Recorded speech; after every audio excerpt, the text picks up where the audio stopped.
must be our goal and our guide. And all that we strive for as a human family, dignity and hope, progress and prosperity, depends on peace. But peace depends on us.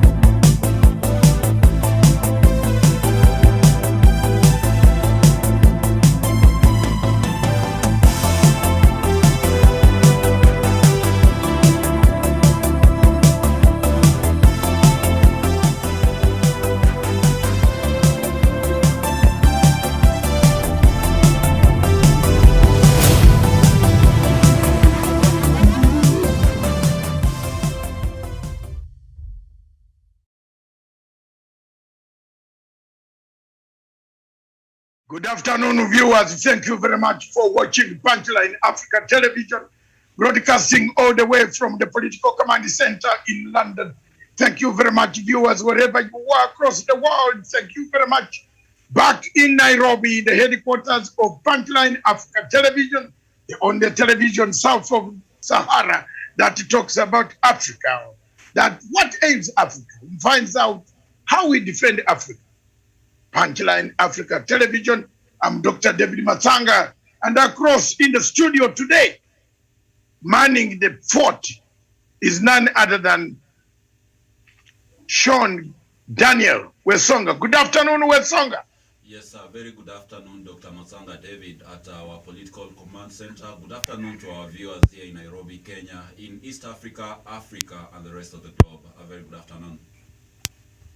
Thank you very much. Across today, taking a back seat on assignment somewhere home, or home, where call it home, or where somewhere in the CBD, taking a good rest on Saturday after having gone to church to shine for all of us. Good afternoon, Miriam Ogoto. Doc, a very good afternoon to you. Yes, this is coming from home. For me, it's the home edition. Thank you so much. Good afternoon to Wesonga at the headquarters and the rest of our panelists, and indeed the rest of our viewers across the world.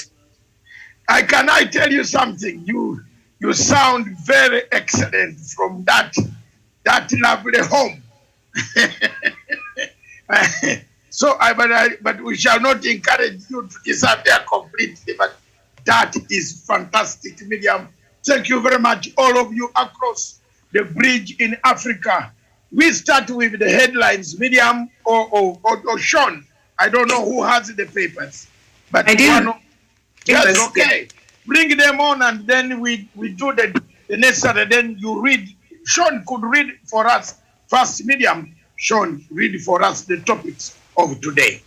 Yes, thank you so much, Dr. Matsanga David. And of course, today on our plate, we shall be starting by Matters Kenya, and that is everything to do with dialogue and who it benefits. Also, we shall be looking at the issue of irreducible minimums in politics, the ICC case, what are the implications and the political realignment, or is it confusion? Also, after that, we're going to be now casting a wider net to look at Matters Africa, and we shall be starting with Zimbabwe. And the question is, George Soros capturing institutions in Zimbabwe. Also, in Somalia, things fall apart. That is the fallout between the president, Mohamed Farmajo, and his PM Robol. Also, we're going to be looking in Matters West Africa, and that is Nigeria. Is it time for a political solution in the West African country? And lastly, we shall be looking at Guinea, a country which recently has been bedeviled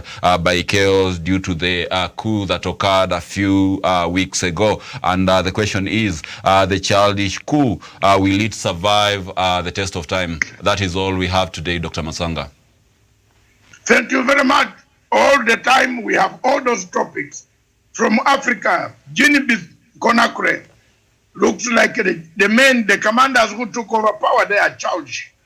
Then we shall cross over and come to Nigeria. Is it time for a political solution for that country? Then we come to Somalia. We are going up now. Then Somalia, things have fallen apart between the president and the prime minister. Each of them asserting power and saying he's right. Under Article 100 of the Constitution, who is right? So we shall see, we shall look at that. Then we move on to the crocodile news where Miriam now comes in. The first chapter is to tell us what are the headlines in Kenya saying. Wow, that's here. I am here. I'm ready. Britain has removed you from the red list. Yes. Yes. Yes, Doctor, thank you so much. So on the Sunday Nation this afternoon, the main headline, battle for swing votes. The next general election could be won on a platform of clever regional, arithmetic, and traditional contested zones are lapping up their attention hopefuls. And then just up there, Abdi Nasir, the problem with Uhuru, Raila, and Ruto. I guess that is an opinion piece from the lawyer there.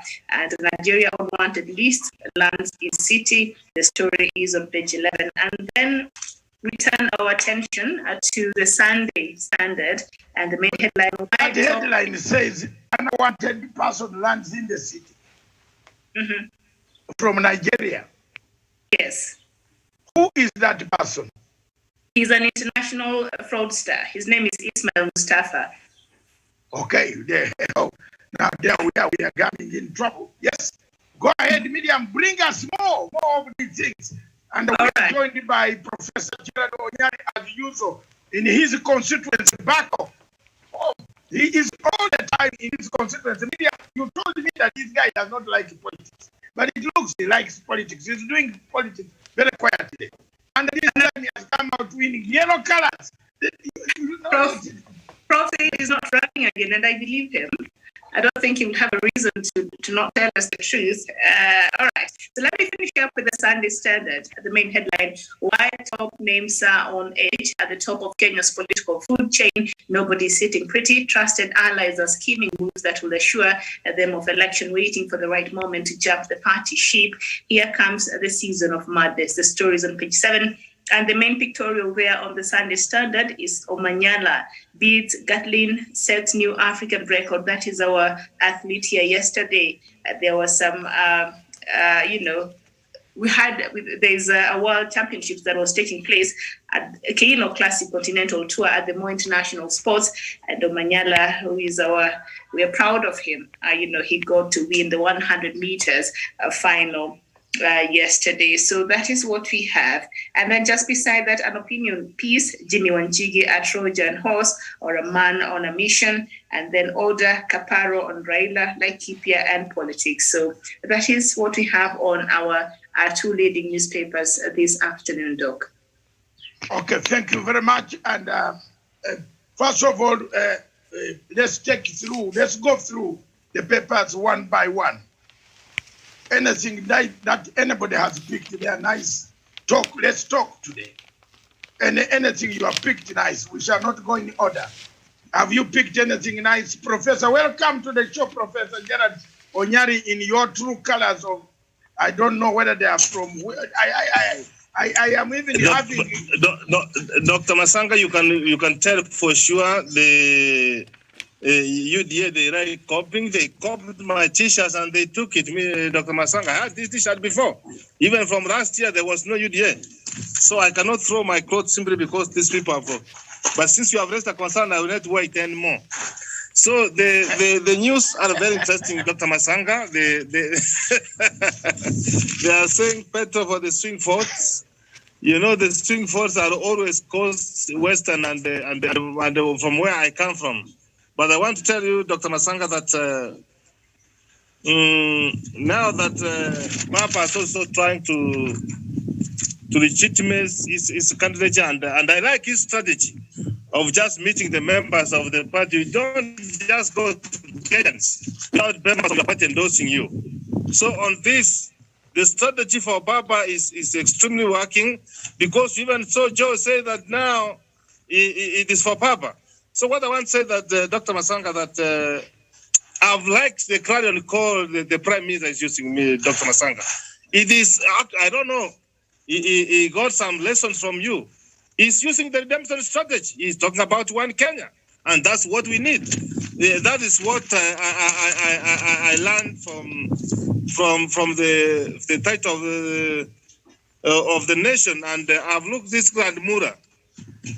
This man who can trust this man that whatever he's writing today, that he seems to be approaching to the deputy president. All the money for the terrorists who handles their cases, Dr. Masanga. How do the money comes in this country? So I seem not to trust this Ahmed Nasir. He's trying to blame Raila and Uhuru. Why should you blame people who are after having a one united Kenya? And about Manyara, this is extremely very well, Dr. Masanga. You always say that Africa is rising. And when I look at Manyara, Dr. Masanga, it reminds me of my uncle, Robert Ouko, in 1972, Dr. Masanga. They were having a 4x4. It was sitting in France. Dr. Masanga, they were able to break the record and to bring the gold medal. And that record has been broken, and that has never been brought to Africa again. But this young man, Omanyara, is a man to watch. I'm proud of him. And that's why, as we were discussing, competence-based curriculum. This is what we are talking about, Dr. Masanga. We want to nurture talents of young people when they are young, if they can go for sports. So that's what I can make of nation and the bishops said to who and Ruto preach peace. No, the bishop was the point, Dr. Masanga. I said yesterday, Dr. Masanga, someone was gifting a bishop with a car. When you have given a man of God any gift, do it, because the Bible tells us what you give unto the Lord, not even the left hand. The left hand know what the right hand has done. So on this, Dr. Masanga, I hope Kenyans are listening to us, and we should continue praying for Baba that unity is the way to go, and one Kenya is the way to go, and the redemption strategy is key. Even so, even is also talking about the redemption strategy in the BBI. They are coming to it, and I've also seen in the newspaper that people have gone to the Supreme Court the way we were trying to say. So we are on the right track. We are setting pace for Kenyans to follow Dr. Masanga. Oh, thank you very much. Across, Professor Nyali, you have gone through the way the sentiments you have raised. I like our sentiments. Well, Songa, do you have anything new before I come back to Miriam? If there's something outstanding, and then I also say what I have, which is outstanding from the newspapers. Yes, thank you, Dr. Masanga David. And of course, from my end, perhaps I'll just add an icing on the cake that Professor Jared Onyari has already put on the table, and that is something to do with the arithmetics that maybe the presidential contenders are doing. Earlier on, we saw the Deputy President William Ruto saying that he doesn't want coalitions with any single party or maybe any regional party leaders. And we have seen on the other side, the former Prime Minister is actually engaging regional opinion shapers and leaders to enable him to forge a path which is quite united. And whatever flag that he's rallying on is Azimio la Umoja, which simply translates to common unity of purpose. So I think, like Professor said, he seemed to be learning more about you, because you have always stressed that unity is the only way, healing is the only way that will take this country to a peaceful frontier post-2022 presidential elections. And I think it's something good. And also in matters of swing votes, conventionally we have been used to regions like Kisii, like Western, like Coast. But I believe going to 2022, we're going to have a new entrant like Central Kenya,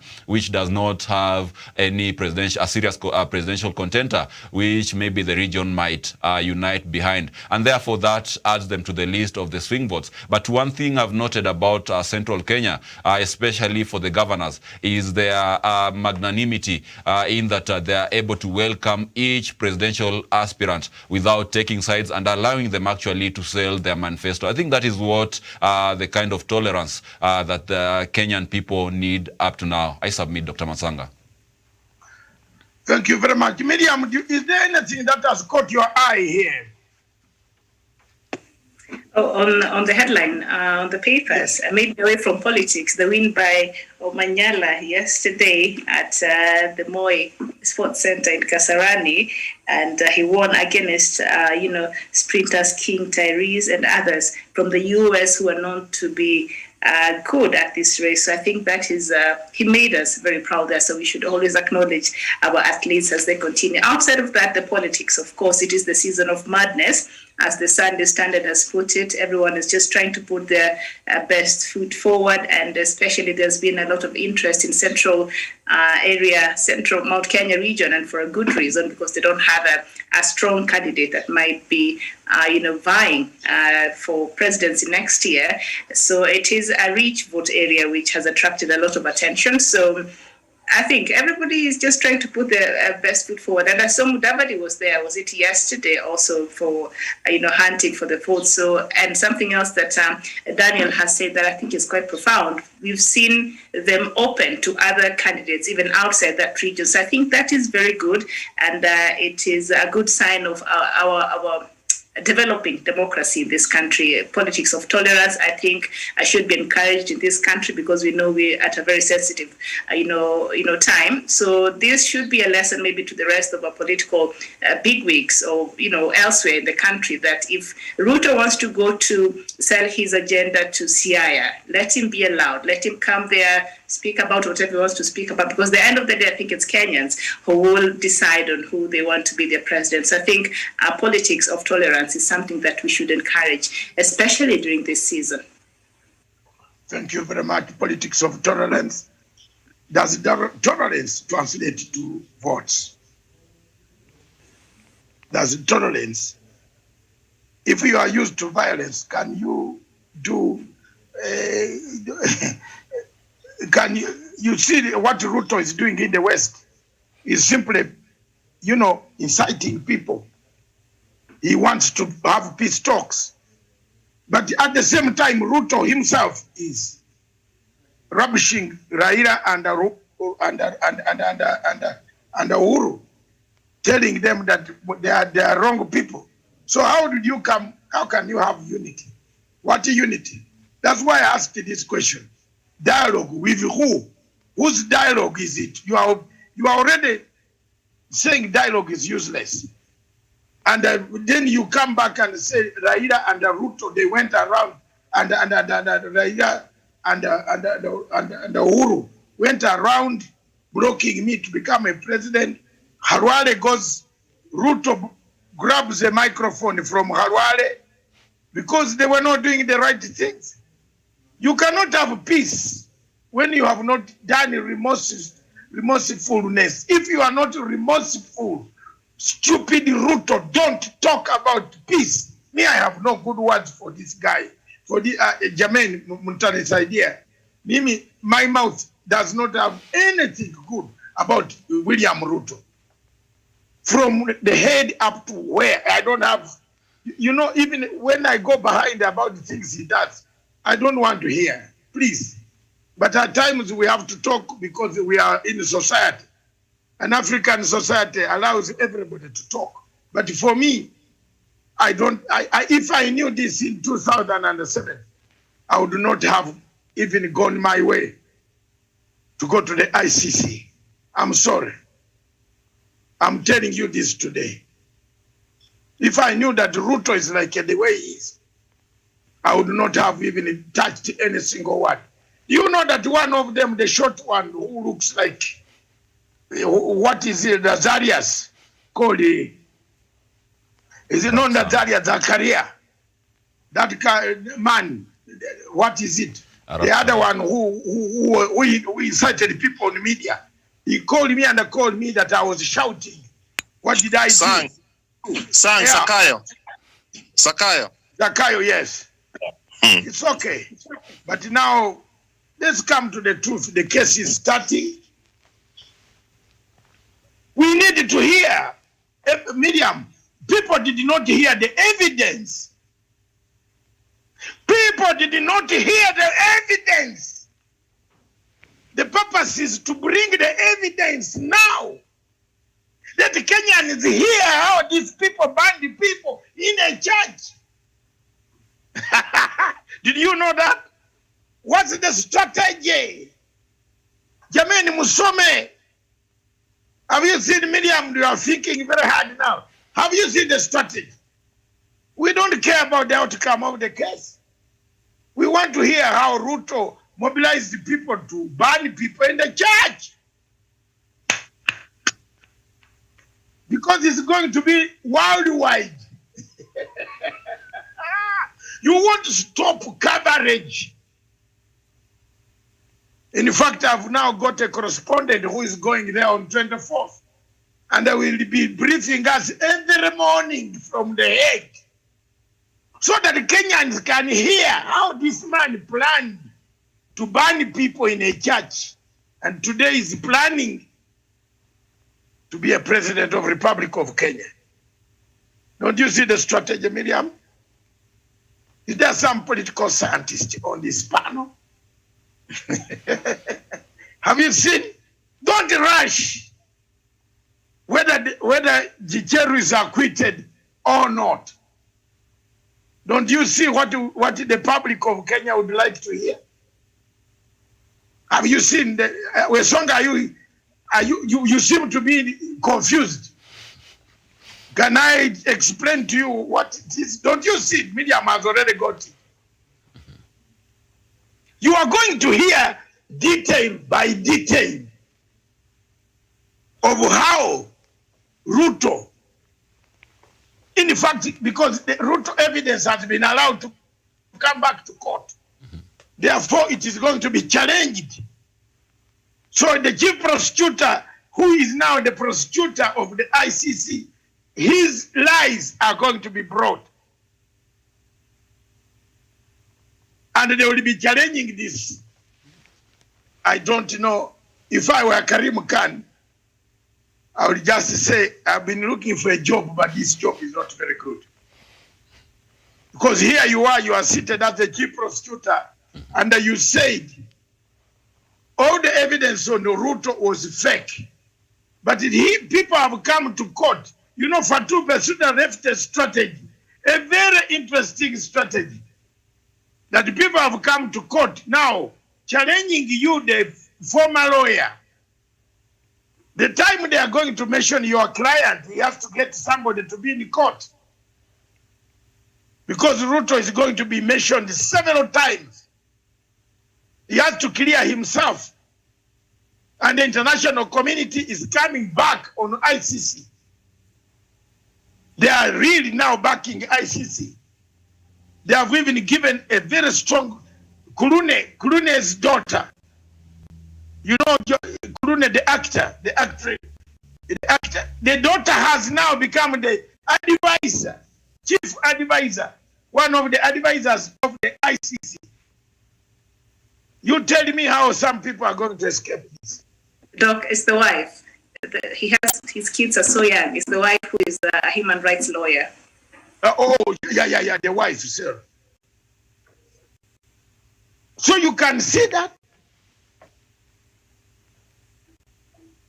it is an interesting scenario for Kenya, because wherever you are seated in Eldoret, in Bantu Forest, you have displaced your friends. This evidence is coming back on 24th. We are going to hear it. How people are sitting on people's farms when the owners are suffering in small SQs, and how, you know, boys' quarters in Nairobi.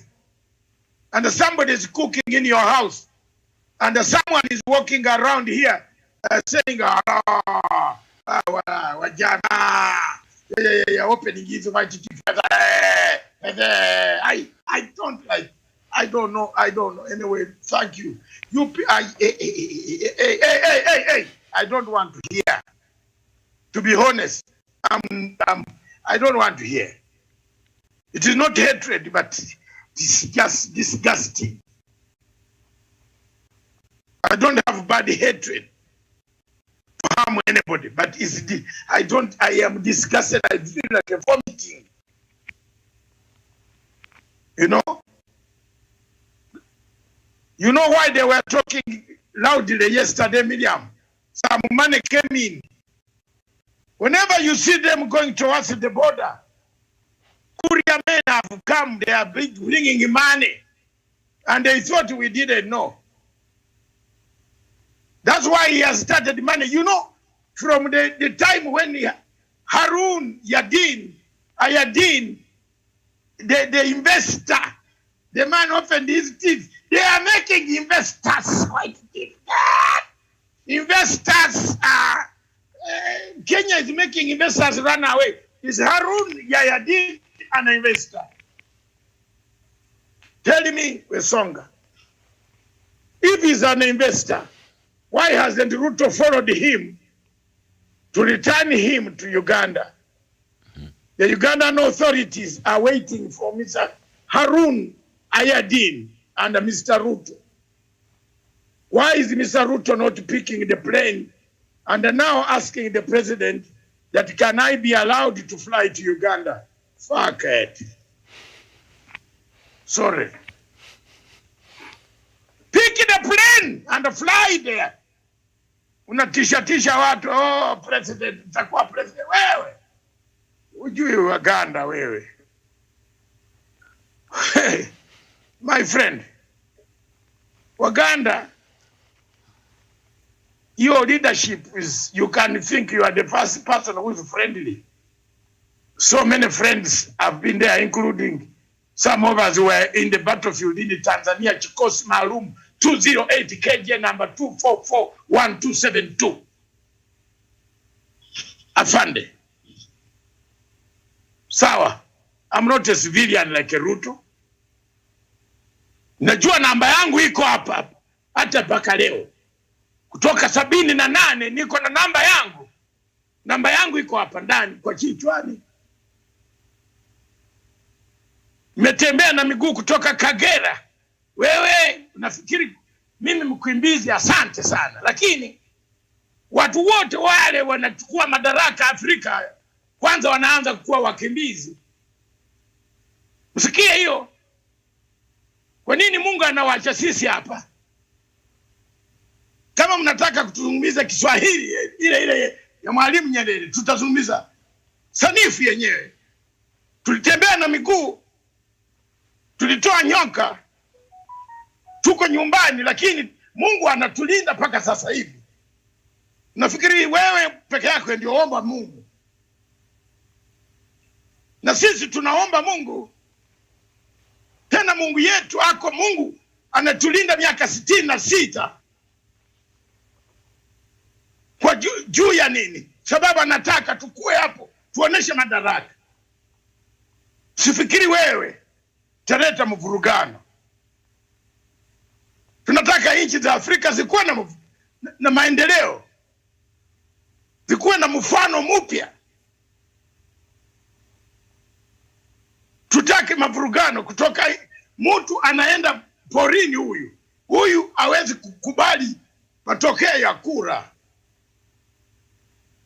Nyenye muko hapa wa Kenya. Mnaangalia mtu hawezi kutokea hawezi kupenda mambo ya kura hapa. Hawezi kusema matokeo ilikuwa sawa, mimi naenda Shungoi. Huyu mtu atapigana na nyenye. Mnamwangalia tu nyenye wa Kenya. Asante sana. Wacha turudi kwa Kiingereza. Kwa lugha ya is called what? Foreign what? Ya Kimondi is it? Lugha ya Kimombo. Ya Kimombo. Turudi kwa lugha ya Kimombo sasa. Lakini huyu mjamaa ataenda porini. Nyenye wa Kenya mumsikilize mimi. Huyu mjamaa anafanya, unaona watu huko wanasema alijenga daraja katikati ya watu na famu yake. Ng'ombe zote zinapitia huko zinakufa. Binadamu kufikiria famu yake anampiga risasi. Weka video hiyo. Weka video sahi. Watu wa Kenya wasikie. Weka video. Kabineti ya Uhuru ilikuwaje na ya Ruto akikabidhi ilikuwaje? Uhuru alimchagua Fred Matiang'i ICT toka Kisii. James Macharia Wainaina, Mkikuyu, health. Amina Mohamed, siku zile, foreign affairs, Somali. Aden Mohamed, nationalization, Somali. Anweguru, devolution, Kikuyu. Rachel Omamo, defense, Luo. Michael Kamau, transport, Kikuyu. Jacob Kaimenyi, education, Meru. Judy Wahungu, environment, Luya. Hassan Wario, sports, Borana. Najib Balala, mining, Swahili. Charity Ngilu, Lanzi, Kamba. Joseph Olelenku, interior, Masai. Dan Kazungu, mining, Mgiriama. Hatusikize Ruto. Kabineti yake. Uhuru akamwambia, haya tumeunda serikali, haya mwenzangu na leta majina yako. Sikiza kimbunga hicho. Henry Kerotich, treasurer, Kalenjin. Davis Chirchir, energy, Kalenjin. Phyllis Shepkosgei, East Africa Corporation, Kalenjin. Felix Kosgei, agriculture, Kalenjin. Halafu katoka Farida Karoni, Kalenjin. Charles Kateri, Kalenjin. Simon Chelugui, Kalenjin. Willie Betty, Kalenjin. Umesikia mtu wa pwani hapa? Kuna Mbajuni hapa, Mpokomo, Mtaita. Kabineti ya Uhuru ilikuwaje na ya Ruto akikabidhi ilikuwaje? Uhuru alimchagua Fred Matiang'i mwao. Kama nyinyi mwataka kesho muone hii Kenya ni kabila moja peke yake, chagua Ruto. Lakini ukitaka usawa kabisa, huyu mzee huyu hana ukabila. Huyu mzee hana ukabila, hana hasira, hana chuki.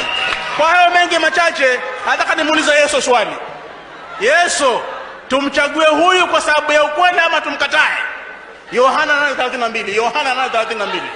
Yesu anasema, itafuteni haki na ukweli, maana mkijua kweli taweka huru.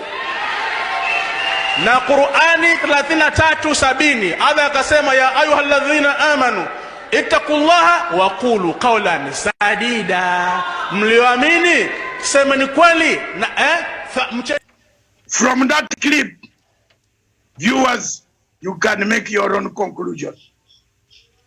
That's the man you want to elect as a president. What about that man from Mombasa was asking if he can do this when he is not a president? What about when he is a president? Will there be any other tribe in his office? Uhuru Kenyatta was able to bring all people from 2013 and fix them. Amina Mohamed, the other thief from Moyale, what is his name? Borana Man, the one who carried the women concubines to Rio de Janeiro. Eden Mohamed. What is her name? Hassan Oriwari? Wario. Yes. You see, Nani, this younger lady, my younger sister, Amina Mohamed, they were there. Adan, what is his name? Adan who? Adan Mohamed. Mohamed. All those were Raila's people, on Raila's Uhuru's people. But the guy went home, collected cartel, chinchir, only people from his home. And yet the party was given to. Why didn't he collect it to Duale? Why didn't he mention Duale as a cabinet secretary? So reason today, those who are going to vote this guy, he has come out. We have to tell the truth that Kenyans hear from all sides, the good, the bad, the ugly. Yes, that's democracy. Miriam, comments.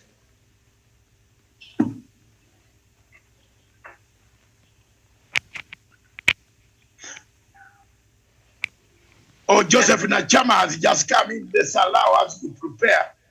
Okay. Joseph Nachama, briefly, we have talked about the headlines. just give us what has this interested you this about dialogue, about what? What this week? What did you pick from this nonsense? Thank you, Dr. Miriam, and my fellow panelists. I didn't get the topic clearly, but it is involved about various headlines in the newspapers. I think you were talking about the deputy president. I believe so. Mm-hmm.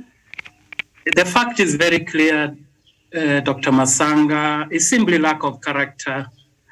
Some of these people, they give with one hand under the flashing light of cameras and they take with the other hand in the shadows. They lie, they pretend that they are for the bigger cause when indeed it is for their personal interests. And the Kenya needs to ask themselves the question, do you think your interests are cut at any stage? Absolutely not. This is purely ego, personal interests. And we don't need, in fact, to labor on this point. The cat is out of the bag. The character is unveiled. So it is Kenyans need to judge on this matter. And in fact, sometimes you remember the issue of even reconciliation, Dr. Masanga. The bishops only mentioned, but he simply talks about it every day. Still, it is a lack of character because you were to keep quiet and you see how bishops behave. And now you are running every time you are saying you need reconciliation as early as in the morning. The next time you are still criticizing your boss. That inconsistency is untenable and does not befit a man of that character to take the bigger office. For me, I can say without blinking, this country belongs to all of us. And we need also to bring the matters out and let those who don't know choose the correct person to take this country to the next level. Dr. Masanga, through you, Miriam, before I even finish, I want to, some people never grow. Do you know that sometimes we get so annoyed? We shouldn't be. Some people only grow tall. They never, they only grow tall. They never grow. They behave like children. So for me, that's where I take comfort. I would only conclude and say the character of the person seeking this office is out. Kenyans need to judge.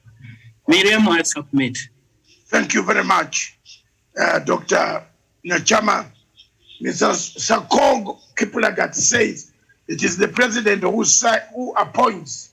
Wesonga, you should look at those and tell us what the viewers are saying, that the president appoints. Yeah, so the president should have refused the names of all Kalenjins only in the cabinet. What do you say about that, Miriam?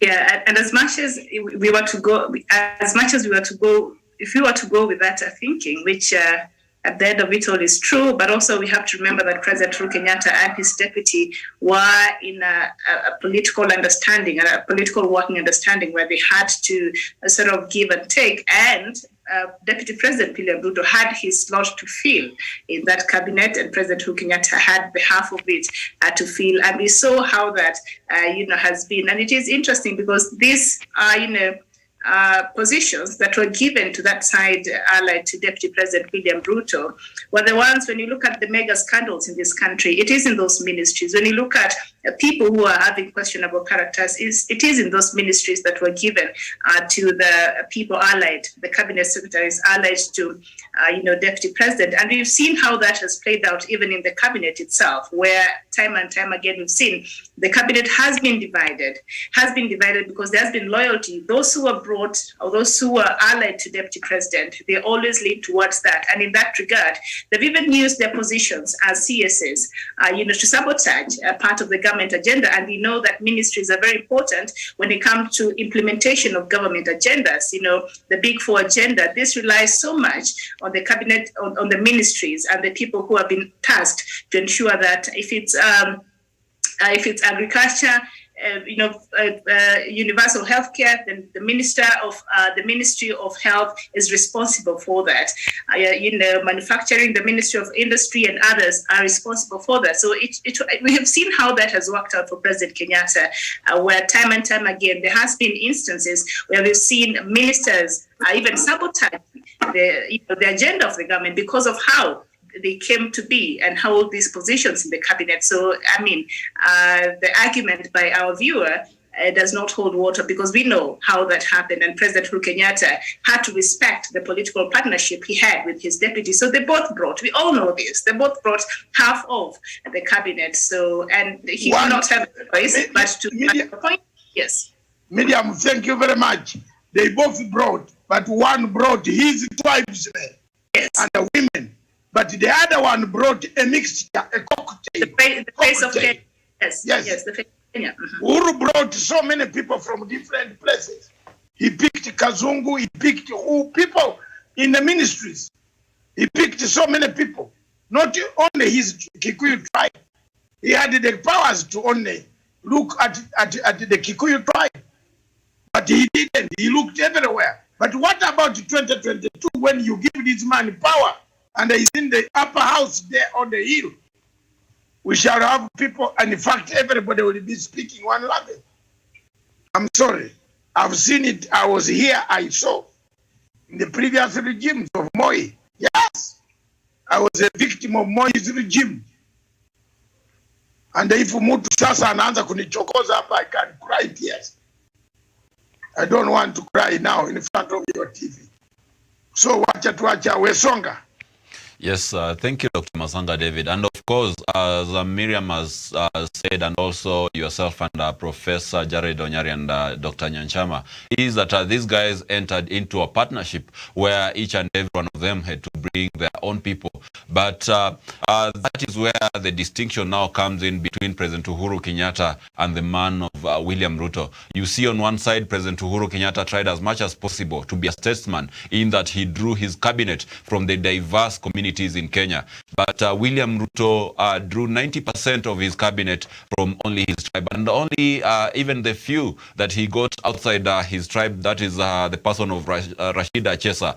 These, you have to understand, that was his closest crony in cabinet, who actually he used to do dubious business, and that is actually what led to his ouster as the Minister of Sports. So I think, to me, the Deputy President is not the right person that Kenyans will entrust with unifying the country, with running even the public coffers of this country. I've seen a video doing rounds in social media, whether verified or not. It talks about the land issue and what the Deputy President believes about it is ownership. My friend, the video was done. I used to do video with Jeff Koinange and K24. You remember? Yes, sir. The talk K24. That video is true. That's what he's saying. Yes, and I think and you can play the entire video as it is. You can't cheat. Look at this one like a Kongo Kiplagat. He says, where is the evidence? It's silly. Some of them have not even left Kericho. They are still in Kericho. They use the same toilet. And they want to argue with people who have traveled in 150 countries. So we have such people.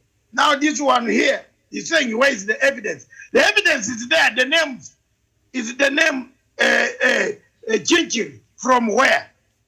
What about Rotich? From where? What about Cartel? From where?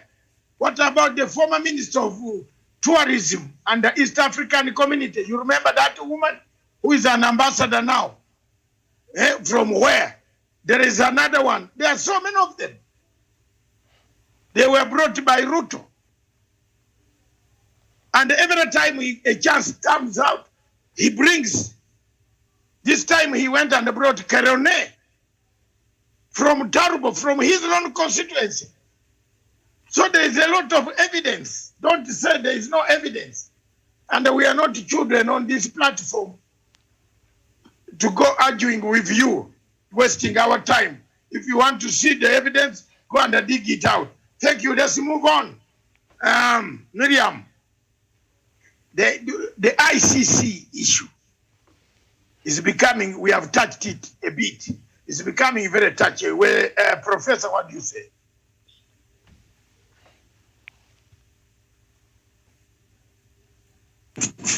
Dr. Masanga, on ICC and on what you have tried to say, Dr. Masanga, is that this country needs a redemption strategy, and if you don't have a redemption strategy, Dr. Masanga, that is hearing, reconciliation, and truth-telling, go and forget.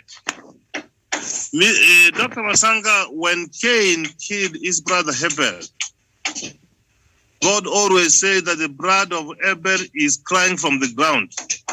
And you are right in saying that, Dr. Masanga, unless we are told who found people in the church, what and who organized, so that the people of Kenya will say, Dr. Masanga, whether we are going to forgive or forgive. We don't put things under the carpet, Dr. Masanga. And what you can do, Dr. Masanga, is just a manifestation of arrogance of the IS for Dr. Masanga. Someone has been given what to do. He doesn't want to do. He's ground, isolating Kenyans from one another, talking about the Afros and the Afros. Dr. Masanga, ICC is a good thing. If only we find the truth, Dr. Masanga, and watch this space, it's going to go far. Someone must be answerable to the people who died in Kiamba, the people expressed in the people in Rift Valley. You can see when the new evidence, Dr. Masanga, what's happening in Laikipia. Someone has come and confessed that someone harmed them with guns. Yes. That you always say that the world is watching. It is providing. It is recording, Dr. Masanga. When it will not, people will start saying that the ICC is against another. It is not. We are not against anybody else, Dr. Masanga. We want the right things to be done in this country. You have talked, Dr. Masanga, the people who are messing up this country, corrupt characters, Dr. Masanga. They have assembled in one corner, Dr. Masanga, trying to say that someone is pursuing them. No. You can't come and say that, Dr. Masanga, that the Prime Minister and the President are trying to stop you, that you help them enter into office. If you help them enter office, then enter the office. So, Dr. Masanga, what I want to say that let us watch the events unfolding at the ICC. But remember, Dr. Masanga, no matter how long it takes, criminal cases never closes. I submit. Thank you very much. Miriam, we still have a lot of work to explain with our Nigerian friends. Mr. Caprice Kavi has said, I confessed and said he was not kidnapped. I'm not in the government. Miriam, I think you didn't hear me say he was not kidnapped in Kenya. I said we did not know as a television station where Mr. Nnamdi Kanu was. We didn't call him for an interview. He called us for an interview. And for example, my Nigerian friends, I want to tell you now, dear friends, the case is in court in Kenya now. Let that case go ahead. And if that case comes up and says, ours, Sky, Punchline Africa TV was part of, we did not know where Nnamdi Kanu was. We did not bring him to Kenya. We didn't know how he travels, where he was. We did not call him for an interview. Nnamdi Kanu called us for an interview. And he's still alive in prison. We are fighting to make sure that the world knows and he is released. But when you come to pinpoint out us who have been struggling, defending you, we shall not fall for that type of stupidity because we don't know and we don't want to follow that type of Nigerian ignorance. We are not fraudsters like you who walk around frauding people. We stand by the truth and we said the truth. He called us for an interview. He called me. They called me. I did not call them for an interview. And therefore, this thing of you demonizing my television, we don't work for the Kenya government. Yes, we don't work for Buhari. In fact, if we found Buhari in a darker room, we could go down with him. Myself personally, I hate Buhari because of what he has done to the people of Biafra. Millions who are my friends. Ask Nnamdi Kanu why he was here and he never told anybody. Don't ask me. I never told him to travel here. And please, next time when you come on my platform and ask stupidity of that nature, you don't know I have a package for you. What that one day we shall ask me. You'll ask me, do I live in Nigeria? Do I eat your food? Have you ever given me 1 penny, $1 to defend you? Have you ever paid $1 to pay electricity to defend you?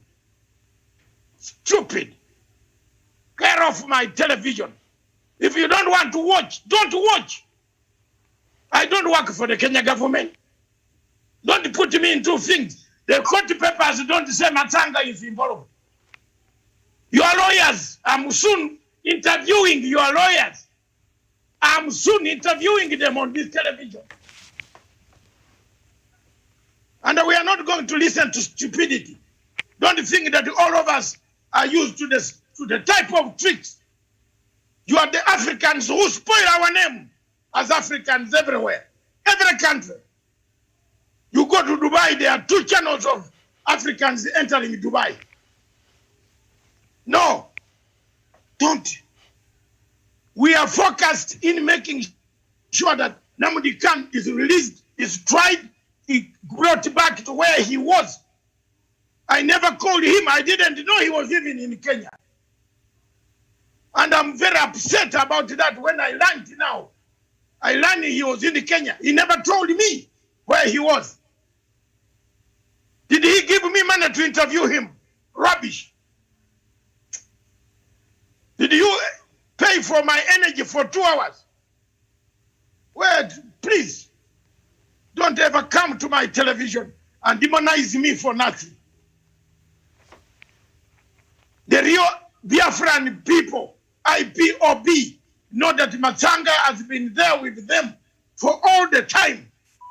For 6 years I've been defending you. And don't come here with statements, oh, we are keeping the tapes. Keep the tapes and go and give them to your mother. Kwende, I have a package also to say. You think I'm not a human being? I have also children who are like you. Don't come here to bring me because you have seen a typewriter today. I grew in a house where there was a typewriter. I didn't see it in London like you. Every time. You are demonizing our television station. We are losing popularity for nothing. We are not the Kenya government. Attack the Kenya government. Attack Uhuru. Attack the Minister of Foreign Affairs. Not attack us. We didn't look for an interview with Nnamdi Kanu. Nnamdi Kanu looked for an interview with us, and we didn't know. We interviewed him on Zoom. Zoom does not tell you where the number is. We never called him again.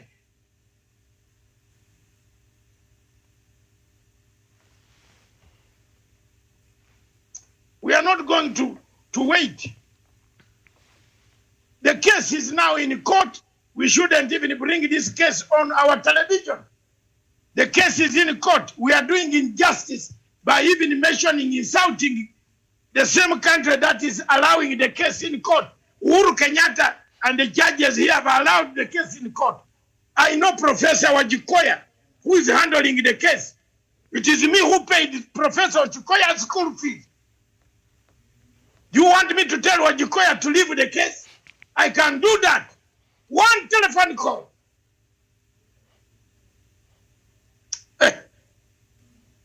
I've explained everything to Nnamdi Kanu's brother. Everybody knows.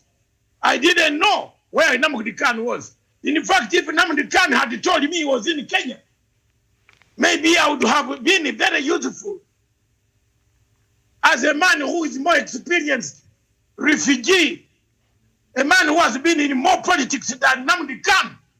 For 37 years, I would have helped him. I'm also a refugee. Then you torment me. Thank you very much. Let's come back to our topics. Good afternoon, Miriam. I hope some of these people will learn the lesson and leave us. Dr. Masanga, I have got a point to make to that fellow. You should know, Dr. Masanga, that we Africa has got work to be done, and this is the work we are doing. We are not partisan, we are the true Pan-Africans, Dr. Masanga. We are the champion of the Biafra people, Dr. Masanga. It is on record, if this man can go back to history, we are saying that we need the self-determination of the Biafra people, Dr. Masanga. We have been on record on this television, Dr. Masanga, of saying that the abduction of Kanu is illegal, Dr. Masanga, and we could have wanted to proceed to court, but the other comrades in the struggle, Dr. Masanga, have done it.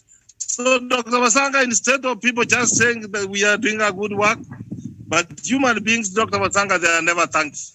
We will continue what we know to do better for Africa, because Africa, Miriam, Daniel, and Dr. Janchama, and Dr. Masanga, has got work to be done. It happened, Dr. Masanga, it is an Africa TV, which talks about the issues of the African people, be it from the south, the north, to west, to east, Dr. Masanga. So it's very unfortunate that Asante Apunda.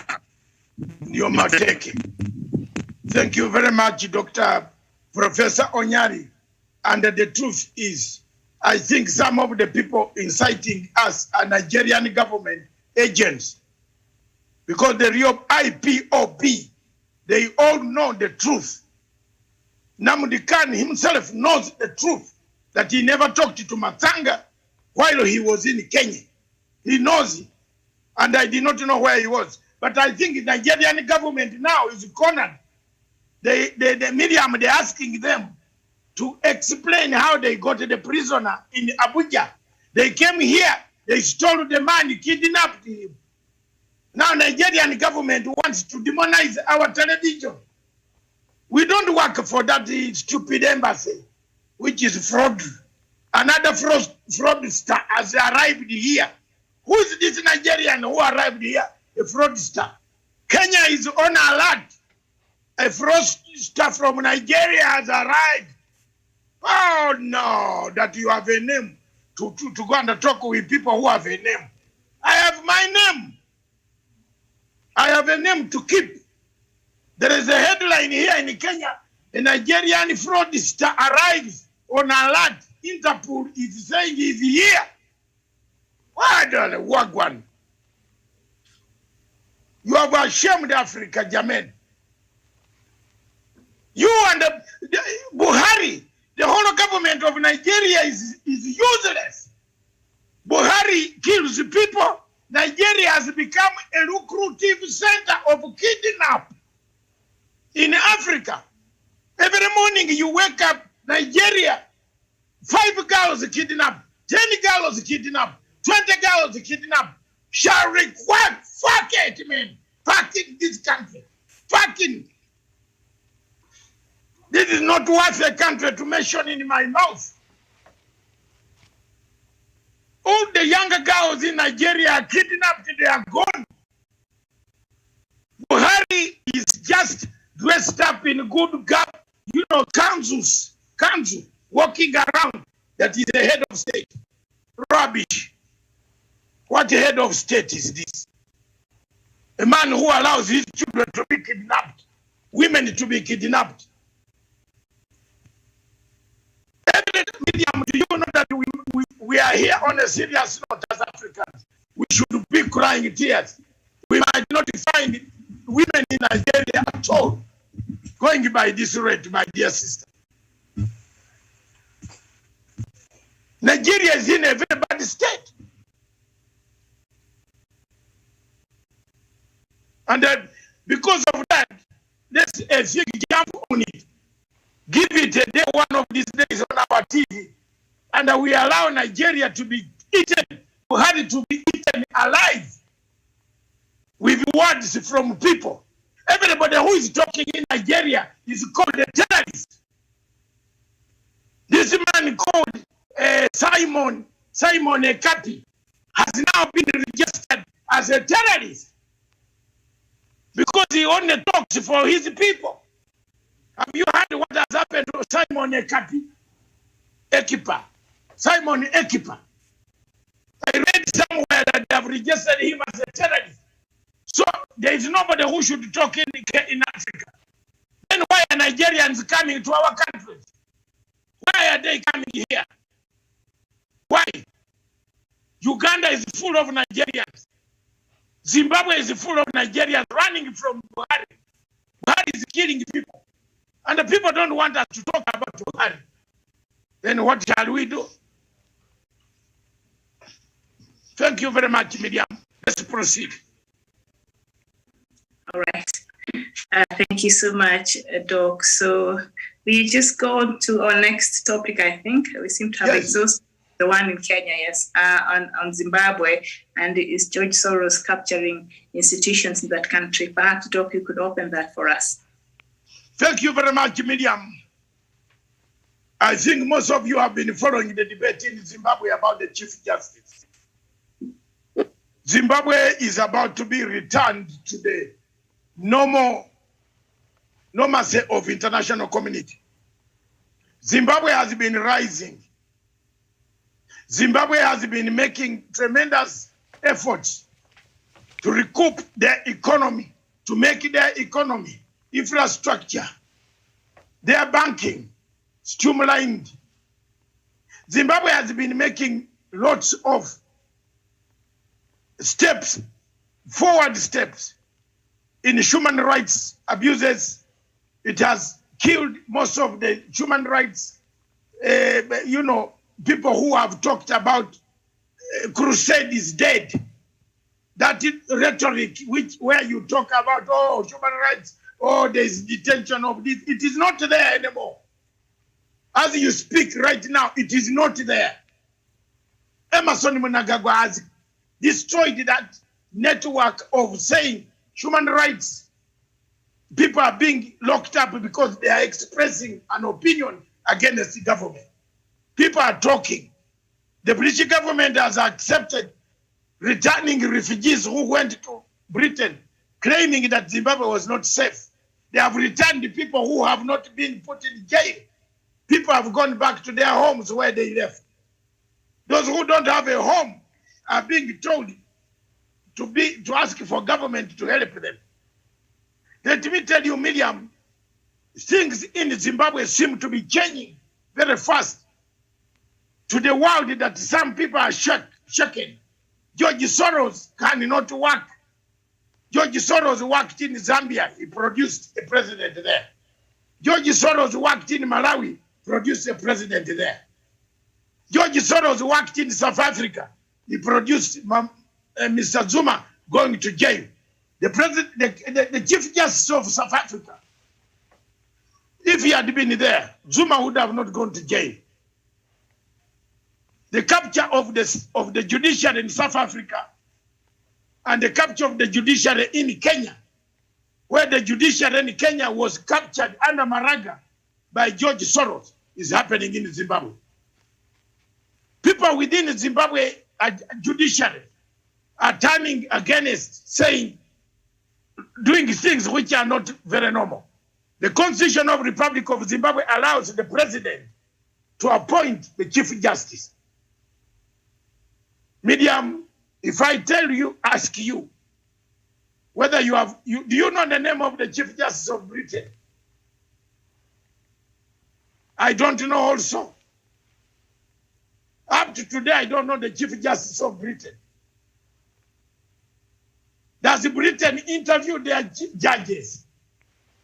We got all these things from Westminster. Jermaine, let's be very honest. We got these things from the British. Have you ever had an interview in Britain calling for judges to apply?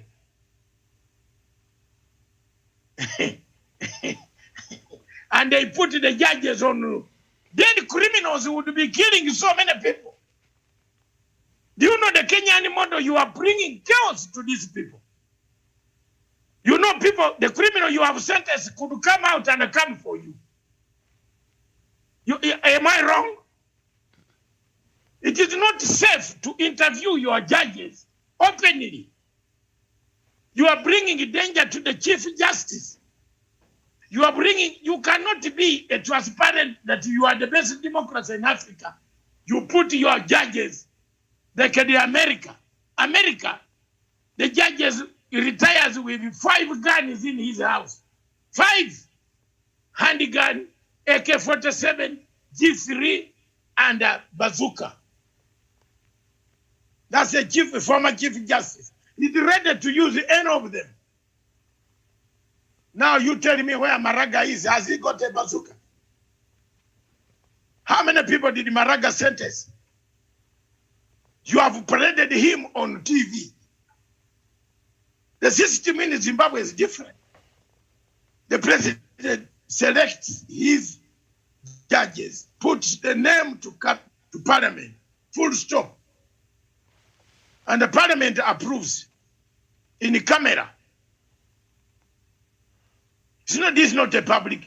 You know, we have there are so many things of the 210 Constitution that are very, very difficult, Miriam.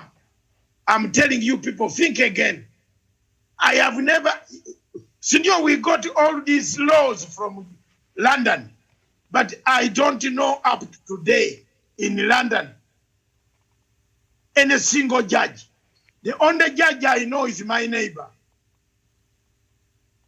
And how did I discover that he was a judge? It's when his wife died. I've told you this story before. When the wife of my neighbor died, is when the daughters came to me and I said, please, Dad is remaining here alone. Could you once in a while pop in to see whether he's all right and call us? Then I said, who is? Then he said, oh, our judge was our dad is a former judge. I'm telling you. But I've lived with the man for over 28 years. It was only the wife who used to come whenever I go out to work. The wife comes to ask my children questions. Where does your father work? Where does he get this money to buy these cars? No, that is normal in a society where you have bought a BMW, which the natives don't drive. And you're a black man. All of you who have lived in London know this. Jamaicans misuse these BMWs, put on loud music, like a songas type, open the roof. Those things happen. So people were very concerned.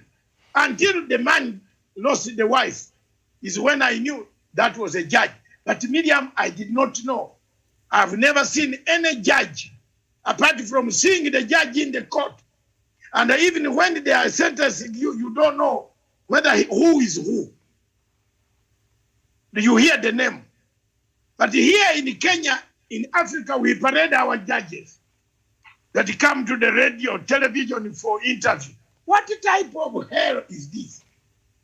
If you have a situation like Mexico, where drug dealers leave prison, Miriam, and come to kill, they will finish so many people. All these judges will be dead. It's a very bad situation.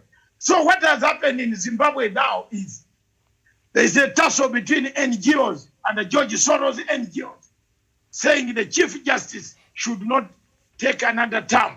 But the president said his term had not finished. And the president has the powers to reappoint a Chief Justice. That is the discussion, Miriam.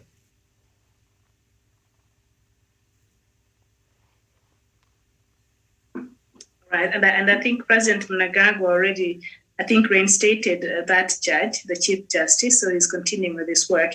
And I think we used to have that model of President appointing the judges before the 2010 Constitution, where whatever we see now happen, the judges going through vetting, I think we borrowed that from the US Constitution. As you know, our Constitution now is a hybrid. So we borrowed highly from the US and also the UK. So a lot of times it brings us a bit of confusion. But perhaps moving forward, even as we look at the amendments that are needed in the Constitution, judging from some of these things and how they've been working for the country, maybe in the future Kenyans might reconsider either going back or whichever way they'll feel, is serving the public. But, perhaps on one side, as you've mentioned, it could be a disadvantage, like we've seen the tug of war between the disharmony between the executive and the judiciary during former CJ Maraga's time and before that.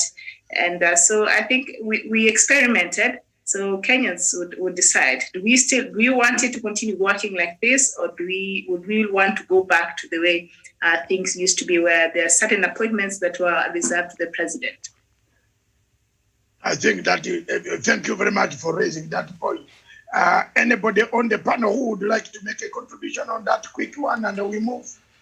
Yes, maybe I'll chip in, Dr. Matsanga David. And yesterday, I came across a piece where President Thomas Jefferson had written a letter to his friend James Madison. And being that USA is a democracy which has actually matured over years, and Thomas Jefferson is not just any regular president in the US, he's amongst those people who are there in the declaration of the Constitution and the Republic of the US. And during his time writing to his friend Madison, he actually proposed that a constitution should actually be reviewed, and they should hold a referendum to align it after every 19 years. So I wonder, when Miriam talks about perhaps looking back and looking at the clauses of the Constitution where we should be able to change, I truly agree with him. We should not just cast our laws to stone and say that we cannot reevaluate and be able to repeal sections of our Constitution, which actually plunge us into a state of,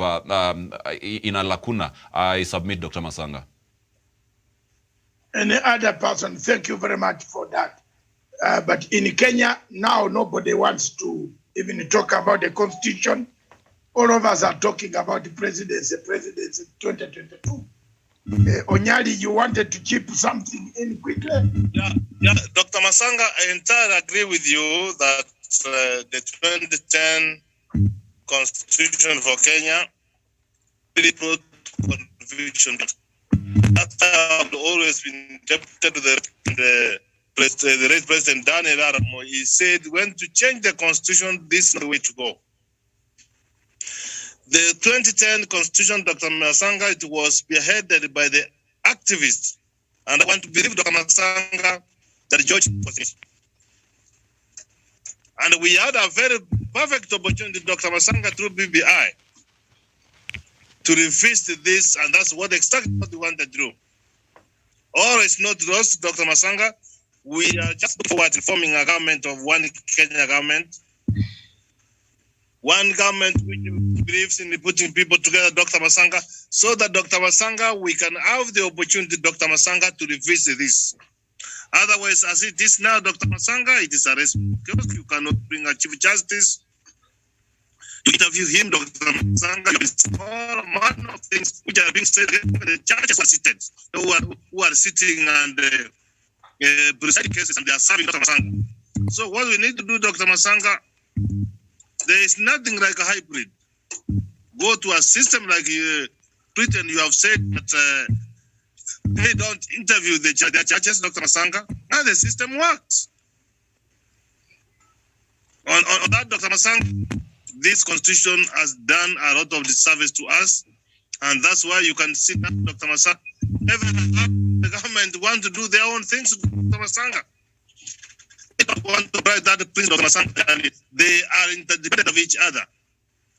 Because every other institution, Dr. Masanga, every arm of government, Dr. Masanga, they are overruling over each other, Dr. Masanga, and I don't think this one is going to take this country forward. I submit. Thank you very much. One of our own is in Italy, Milan. Mr. He has sent greetings. He's watching us, Miriam. He's in Italy, Milan. Mr. The lawyer friend of ours, on the panel, Kigwa, is it Kidi Mwaga. Kidi Mwaga, he sends greetings to us. He's just taken his suitcase up in Milan, but watching Punchline Africa TV. People are moving on. We are moving. I hope he's going to look for the money Kimirero down. I hope so. Thank you very much. Continue watching us. Thank you very much. He sent me a message. Thank you, all of you. Yes, Dr. Joseph Nyachama. Any comment? Small, quick, precise. Thank you, Dr. Thank you. It's as if you also snatched the words from my mouth. I've been wondering. You know, Dr. Masanga, even if you read the Constitution itself, let us be basic here. It talks about government and arms of government. And now we have left this country, especially Kenya, now to the lawyer activist who pretend that they are the only ones who learned law. You know, you can also learn law and become an expert the way you look at your country. I still go back to the question Abraham Lincoln asked the citizens of America. Can you have a constitution, or can you preserve it after the nation has been lost? Absolutely not. What should dictate countries, particularly my country, Kenya, is the welfare of the people, the peaceful nation, so that each person works in an environment where he or she serves his gift to the world before he or she is called to the glory. That is the end game. But here you see, everything is about politics. I don't know why people are always very suspicious about the executive, that is government. Judiciary is part of government. But you look at lawyers, I don't know, it's arms of government. President Uhuru Kenyatta, for example, cannot be effective if he does not get support from other arms of government.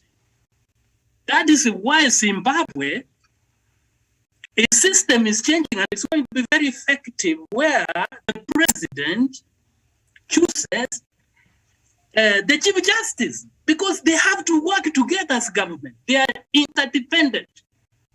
Soon, I think in Kenya, lawyers are going to question, why is the stomach not independent from the mind? Things don't work like that. I think we need to be sober. In fact, you have raised, Dr. Masanga, something very fundamental. Judicial needs to look at vis-a-vis the Constitution. How safe are judges? They need to start the conversation from inside. You break them everywhere, interview, you let junior legal officers to embarrass them in terms of asking questions because of working under the pretext of public participation. You know, there is a difference, Dr. Masanga, between nakedness and the transparency. Dr. Masanga, do you know why we wear clothes? Because there has to be some level of covering nakedness for decency to prevail. So in short, what I want to say, Dr. Masanga, I think you have raised an issue which needs to be discussed. How safe are the judges, especially in Kenya, given the way they are paraded all over? I submit, Dr. Thank you very much. Miriam, lead us to another topic.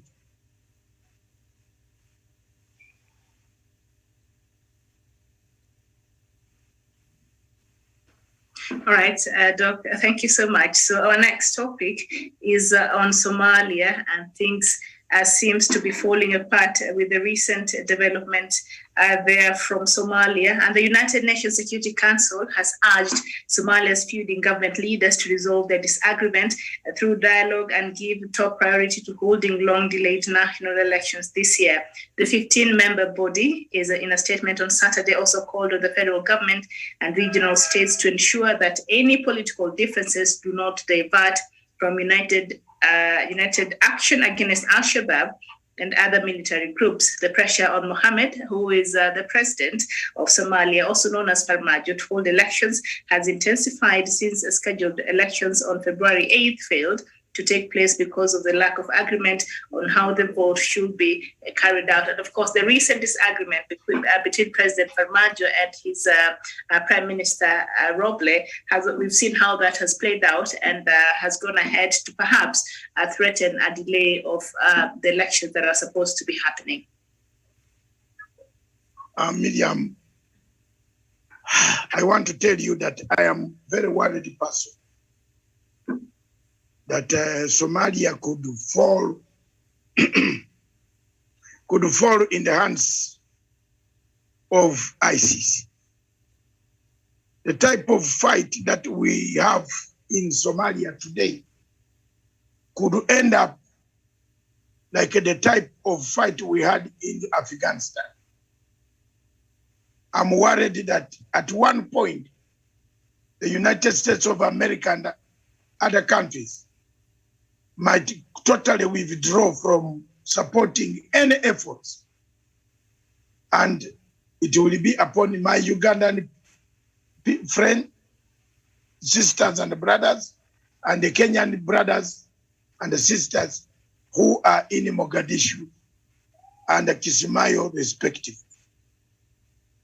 Time has come for us, and the UN is simply issuing statements.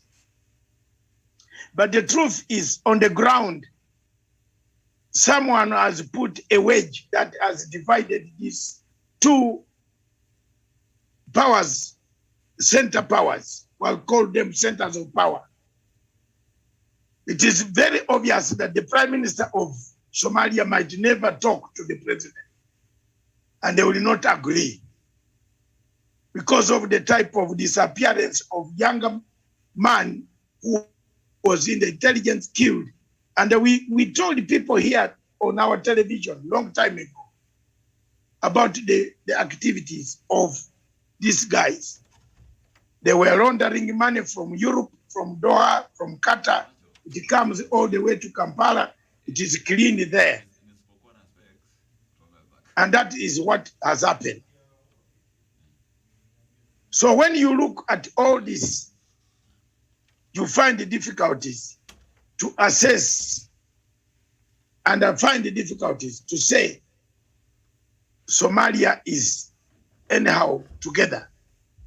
I want to tell you, in Somalia, we have to be prepared to take a responsibility ourselves. We went in to help our brothers, but it looks like our brothers don't want the help. What do? We should prepare one, as we either prepare to send in extra boots on the ground that can cover and try to fight to minimize the scale of destruction. As we talk now, Al-Shabaab collected taxes in some places of Somalia media. They are having taxation, they are buying their uniforms. They are doing quite a lot of things. So we have a disaster here. The things are falling apart, and the UN is only issuing statement warning. You are warning people who are already mad. These guys are mad. Farmajo is already mad. Farmajo does not listen. Farmajo is working for a foreign interest.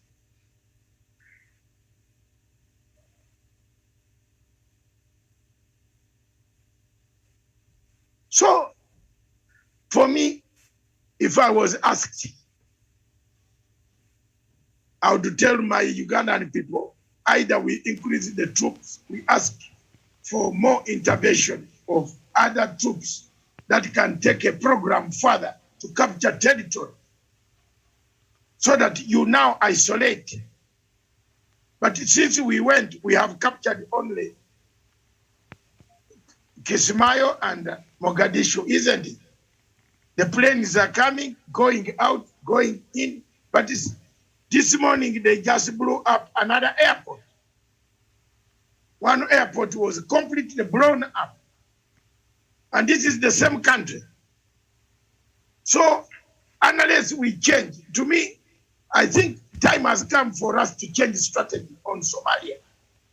Either we send in troops, enough boots on the ground, and do an operational, conventional war with the guys who are elusive, and find out where they are in the hills, or we risk to see the Taliban type of style coming near our borders. I submit.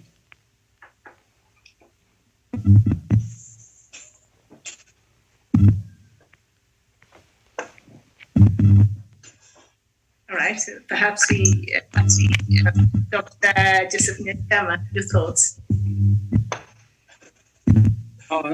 Thank you, Miriam. I think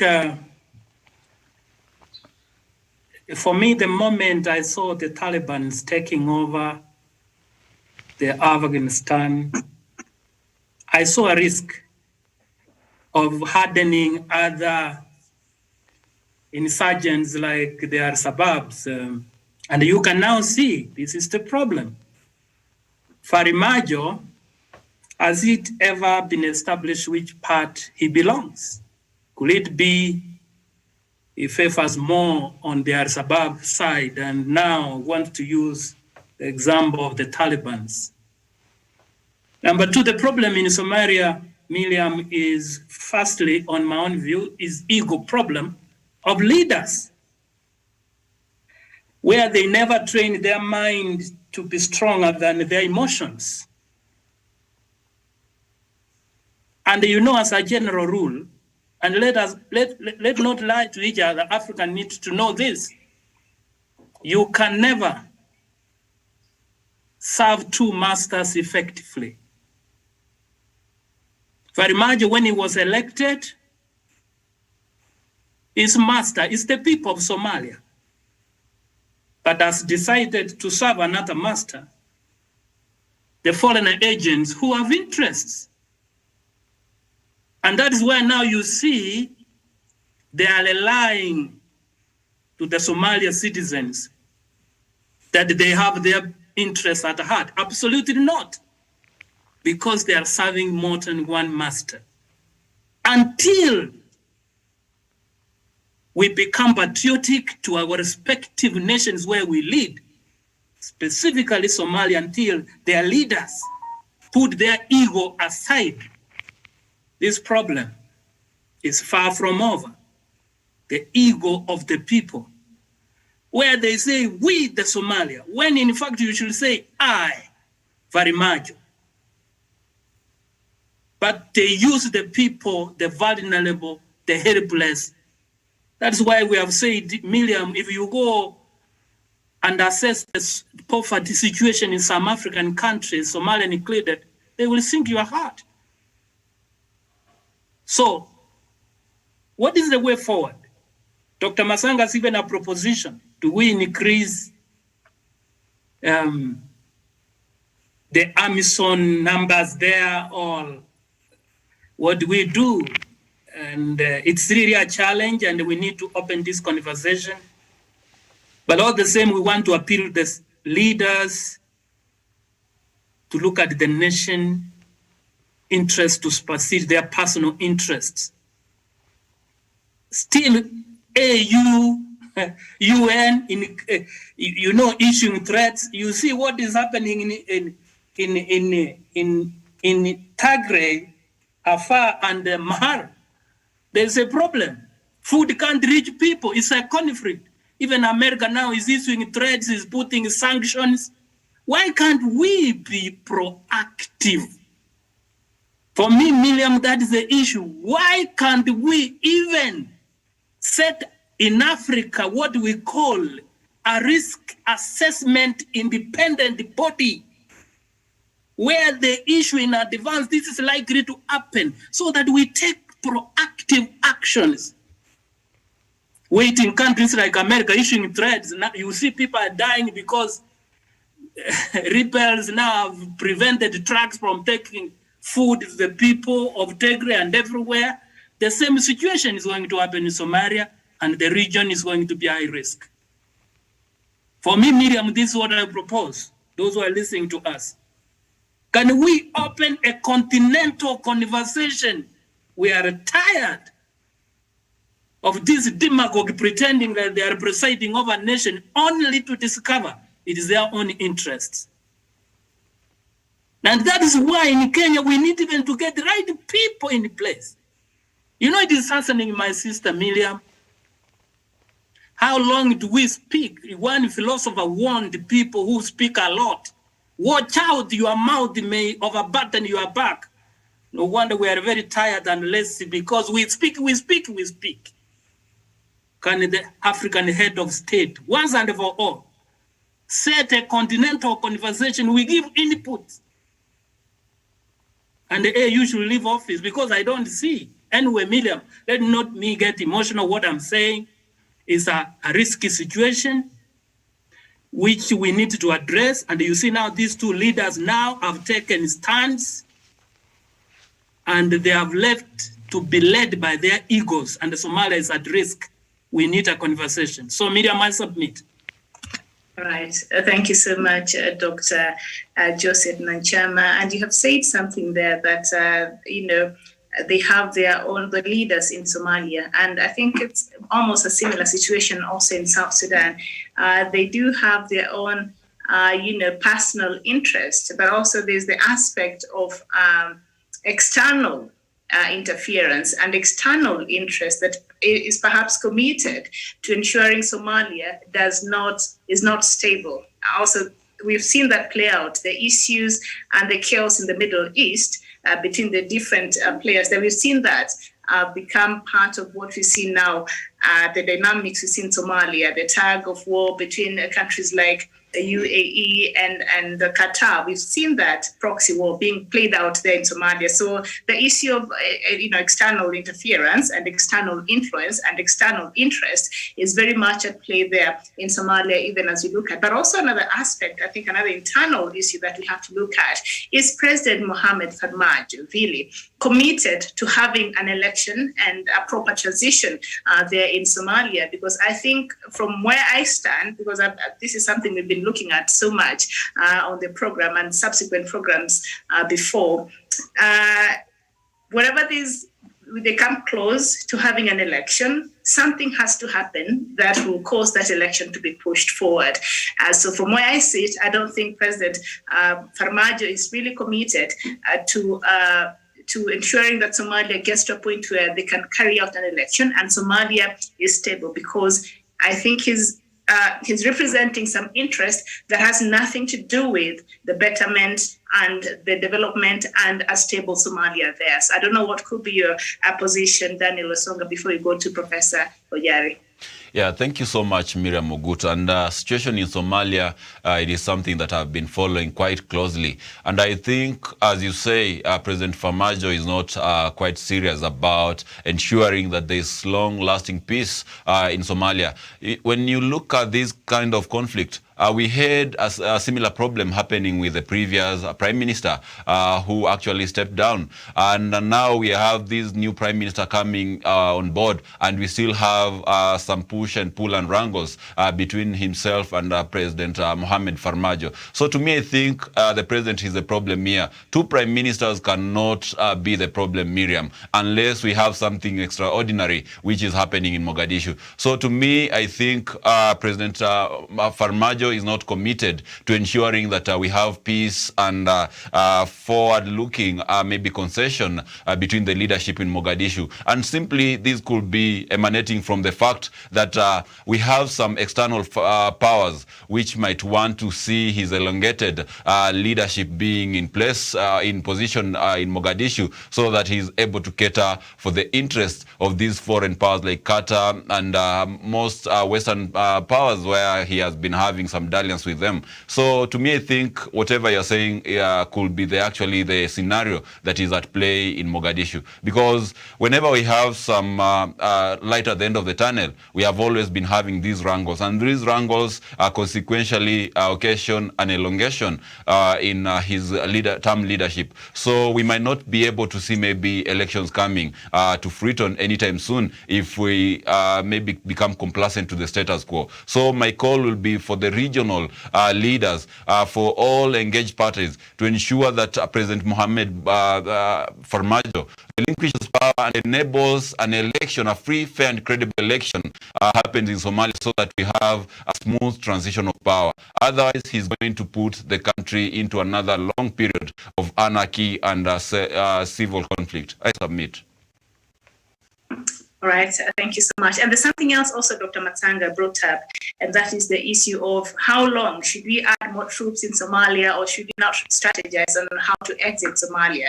And if we exit Somalia, what will be the impact of that chaos spilling over in the rest of the countries across the region? Like we've seen how that happened here in Kenya. In fact, Kenya, we were forced to go to Somalia to stop that insecurity from, becoming too much in our country. We were forced to enter Somalia before even AMISOM came into play. And there's been a lot of instances where there has been credible information that even the national intelligence in Somalia is working to sabotage the work that AMISOM is doing. Particularly, we've seen the Kenya Defense Force forces being a target of such schemes.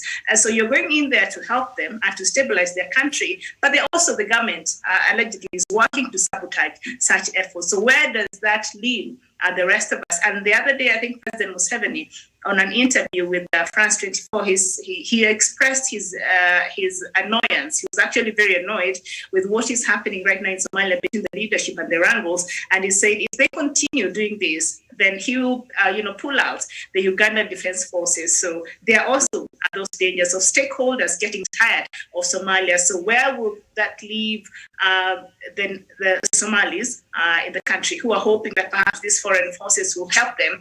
And also the sabotage that we get from the government itself and its commitment to having a lasting peace there in Somalia. I mean, it's a lot to do. Professor, what is your, a comment on what is really going on there in Somalia right now?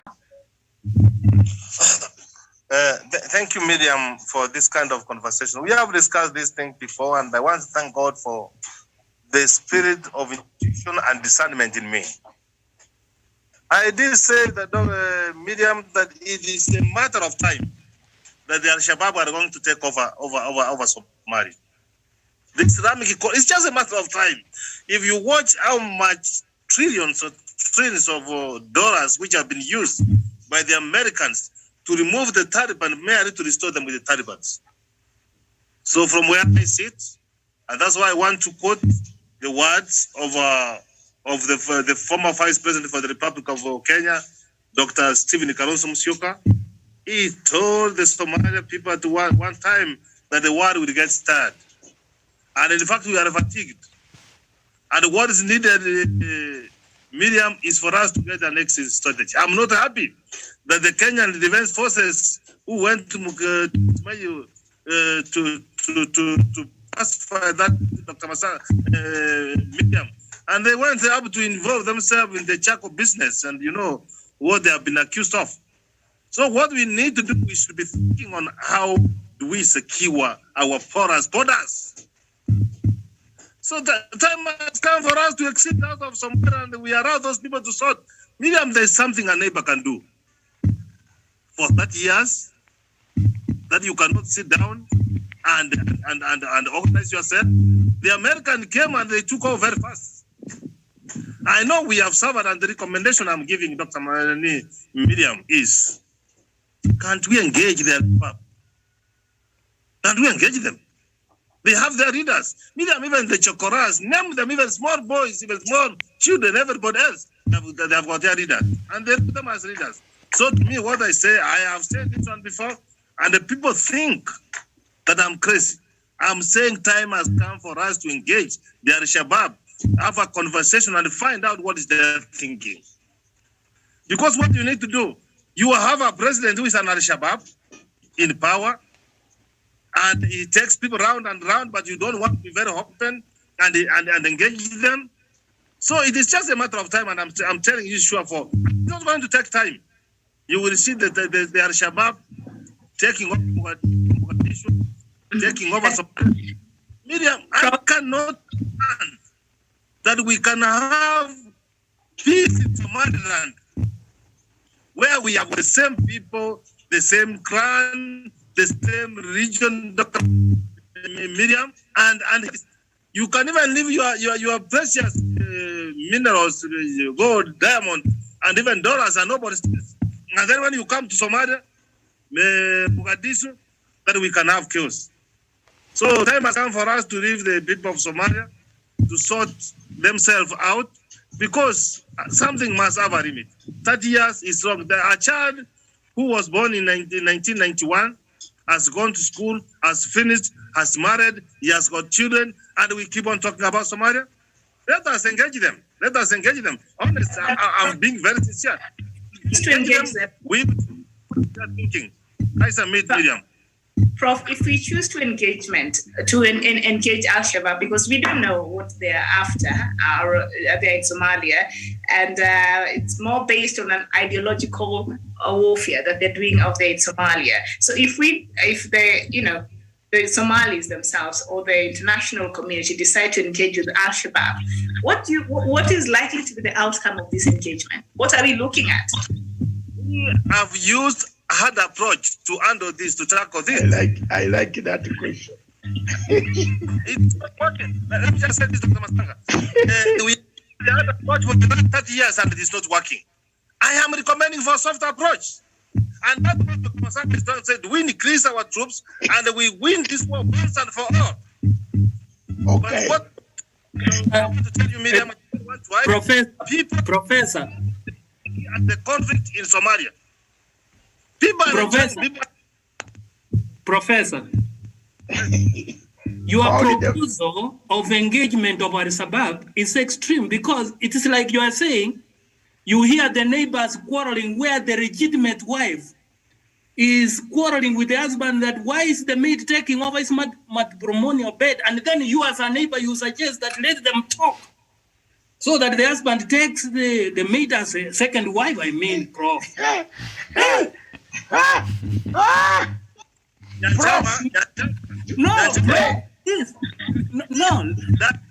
Finish. You know, when to remove the Taliban, may to return them to power. And imagine Dr. Masanga gave a presentation here. The Americans withdrawing from Kabul in Afghanistan, Dr. Masanga, it has left the world vulnerable. We are vulnerable, Doctor. It is either you increase the troops, the other approach, if it can work, but from where I sit, it is high time that we engage. You cannot keep on. No. Dr. Masanga, back to you. Okay. All right. Najama, can you take over now? Can you say something before I come in? For now, at this stage, you know, as neighbors, it would be very dangerous, Dr. Masanga, to buy in a proposal to engage Al-Shabaab. I mean, no. That's why I was telling Professor, you know, it's like when you hear the neighbors quarreling and the wife is shouting that, please, what is this girl doing to my marriage? And then now, you start suggesting, now, why can't you engage? And no, it can't happen. I think we need a conversation whether to increase the troops so that the peace comes in a legitimate country which is well structured. For me, from my own perspective, I will not buy the idea that we start talking with Al-Shabaab, not at this stage. There is an option. Dr. Masanga, as you said, that of this one to comment, are we not accusing very much of being part of Al-Shabaab? Is he not the president of Somalia? Is he not stacking the prime minister again? What are we talking, guys?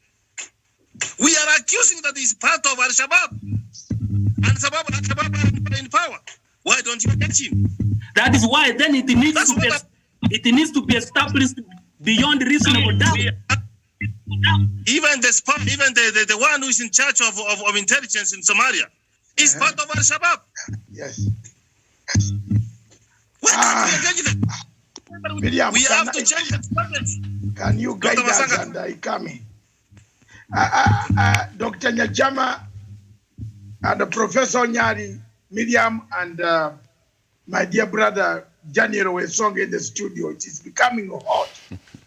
And let me come in the middle to see. One, engage them on what? Engage them on what? That we are defeated? That we have no alternative.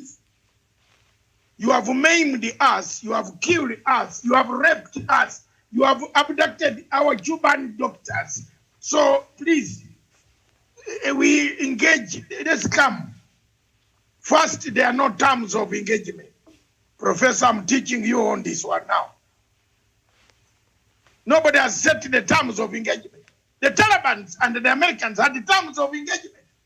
The cocaine had flown enough. The opium had flown enough in Indian Ocean. Hala. Yes. So they came to terms and they said, you have taken the cocaine, you have drained it, leave something for us, you go. So what do we have to engage these guys with what?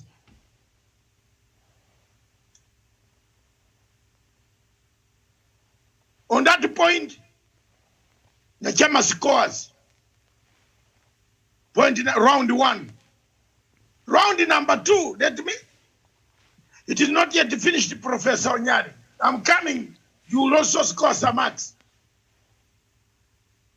The road looks like we are ending Dikus. What did Mikuna use the word? Dikusak. This, what is it? Coup-de-sac.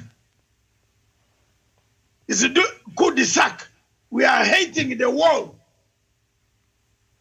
We have been fighting since 1991. We have not pronounced territory taken. Not 3/4 of the territory is available. We have territory for planes to land and to go. Professor Nyari himself has just said, the KDF that is in Kismayo has been there, liberated the surrounding areas under the Jubaland. But what next? Diminished returns is what we receive every day. We have not progressed to see the territory. We are told Al-Shabaab are in Somalia. Where are they? If the international community was really willing to help us, at least for Taliban, we knew they were up in the mountains. Senior Miriam. But these ones, do we know where they are? They come at will into our cities and in Mogadishu and the bombers and the go. But the Taliban, the Americans knew where they were.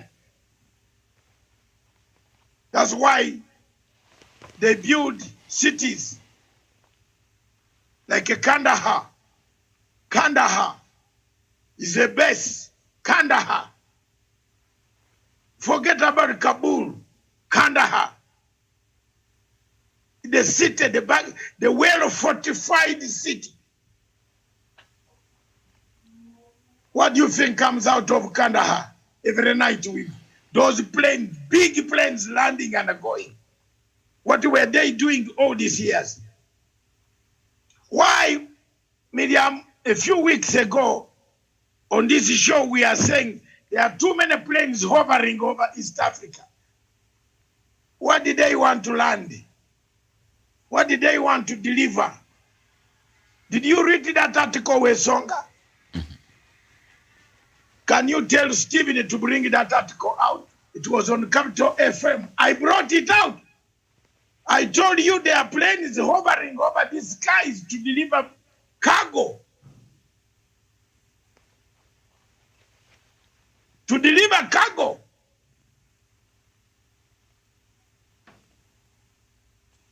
Each country in the region started saying, not me. No, don't bring here. Don't bring here.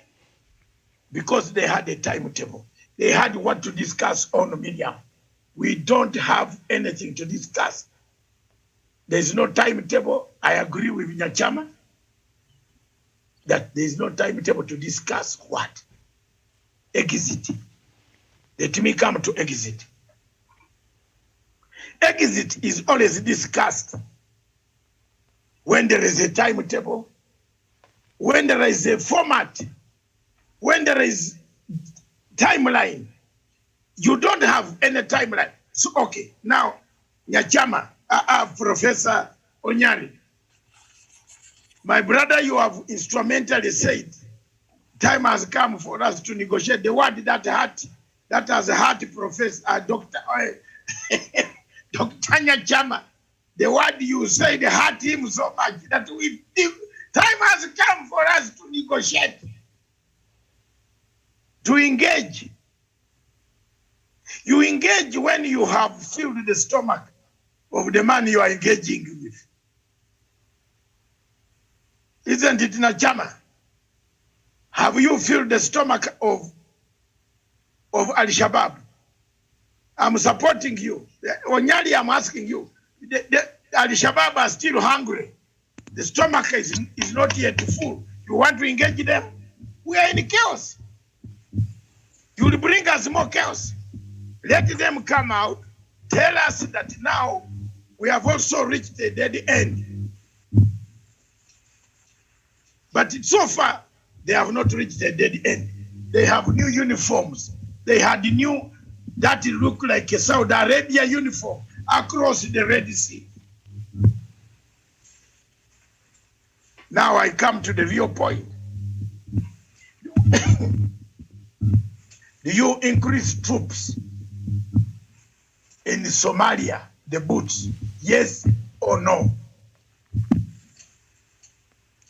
As far as we are concerned, the United Nations and AMISOM and the AU and the Somalia government itself said troops should be reduced.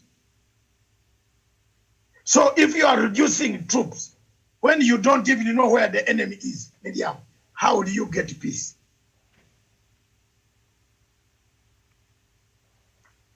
So it becomes difficult. Let me tell the professor today that there can only be a meaningful engagement when there is the heart, the brain, the heart, and the stomach. So you need to get an alternative. You engage in Al-Shabaab. What are you going to give them in an alternative? Isn't it? Is it an Islamic State of Emirates of Africa?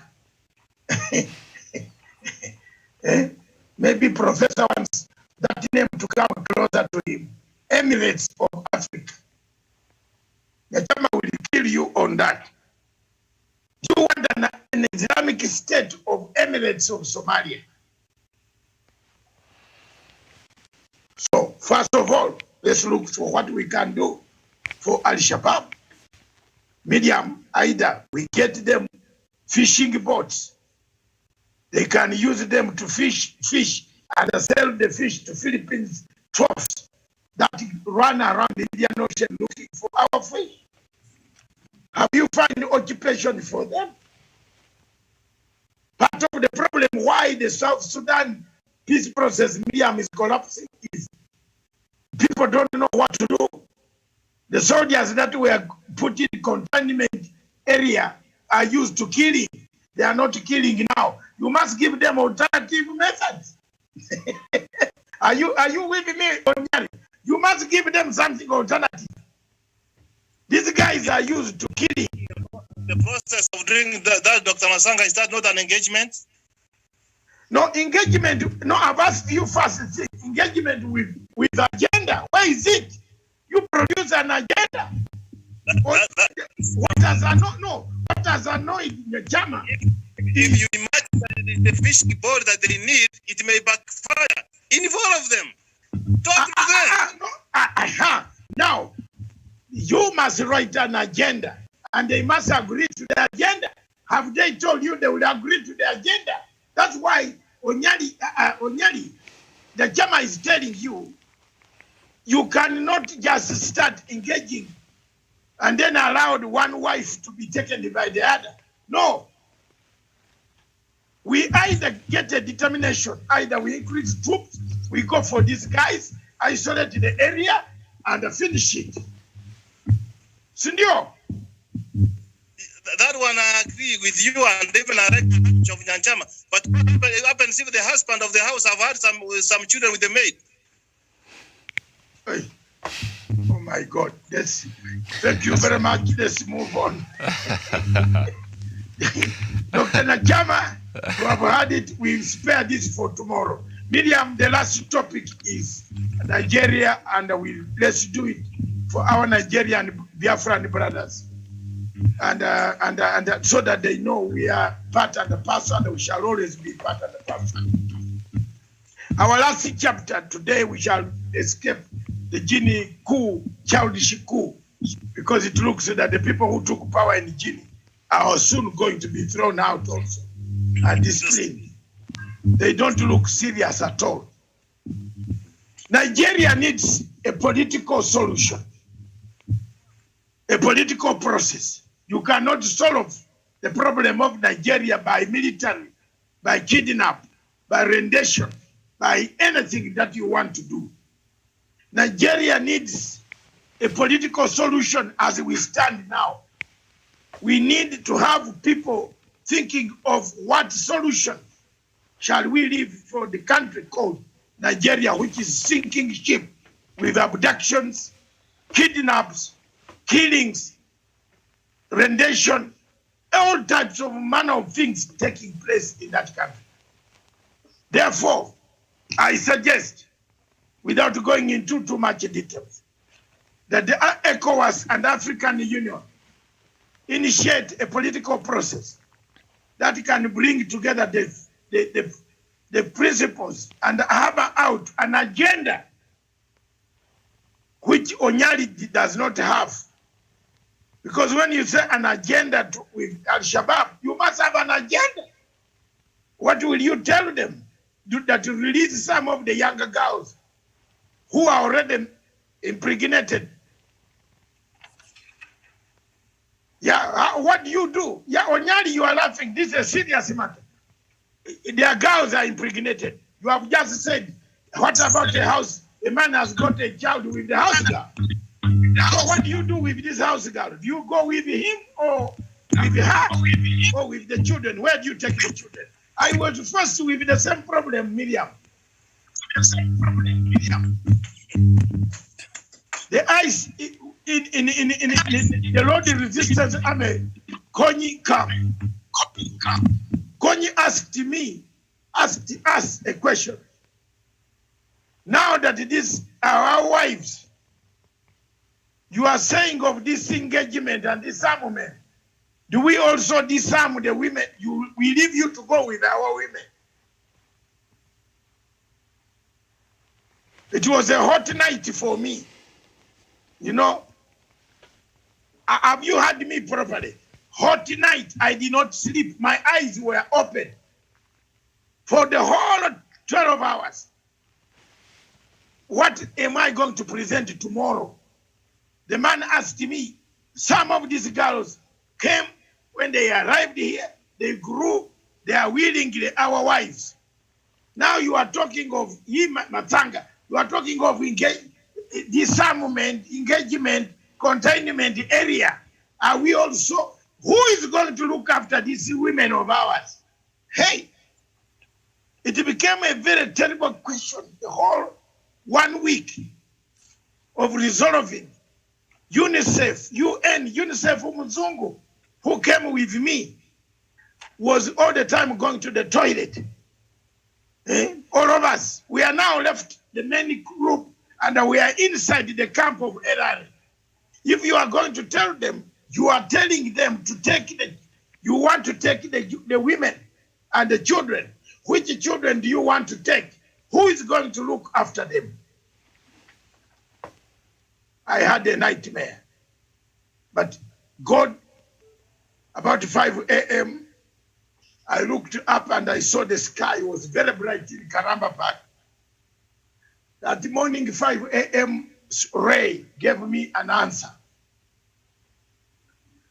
In the morning, Miriam, I said, I will do one simple thing. We shall create an NGO that will cater for 75 children of Mr. Kony. He had produced 75. He's a worker, hard worker. 75.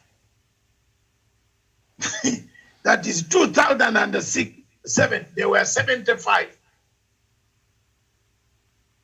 I don't know how many there are now, but there were 75. So I came up as a strategist quickly in the morning, brief, before the other delegation of government comes. He said, Matanga, have you found the solution? I said, yes. We shall create an NGO and it will be headed by me, your sister. Who else do you want to be on this NGO? He said, this is a very good idea. Have you seen? It's a very good idea. But I had to suggest to escape. To tell them that an NGO, if there is reparations, we shall pass them through the NGO and the children can go to school. That was the final word we got. So there must be an agenda. On the question of Somalia, of Nigeria, we must set an agenda. Nigeria is collapsing. Nigeria might not be there. Nigeria is not there. Nigeria has never been there. Because it has remained a state that kidnaps, that hostages are taken, bandits come and kill the girls disappear. With Boko Haram, we have lost a state in Africa. I submit.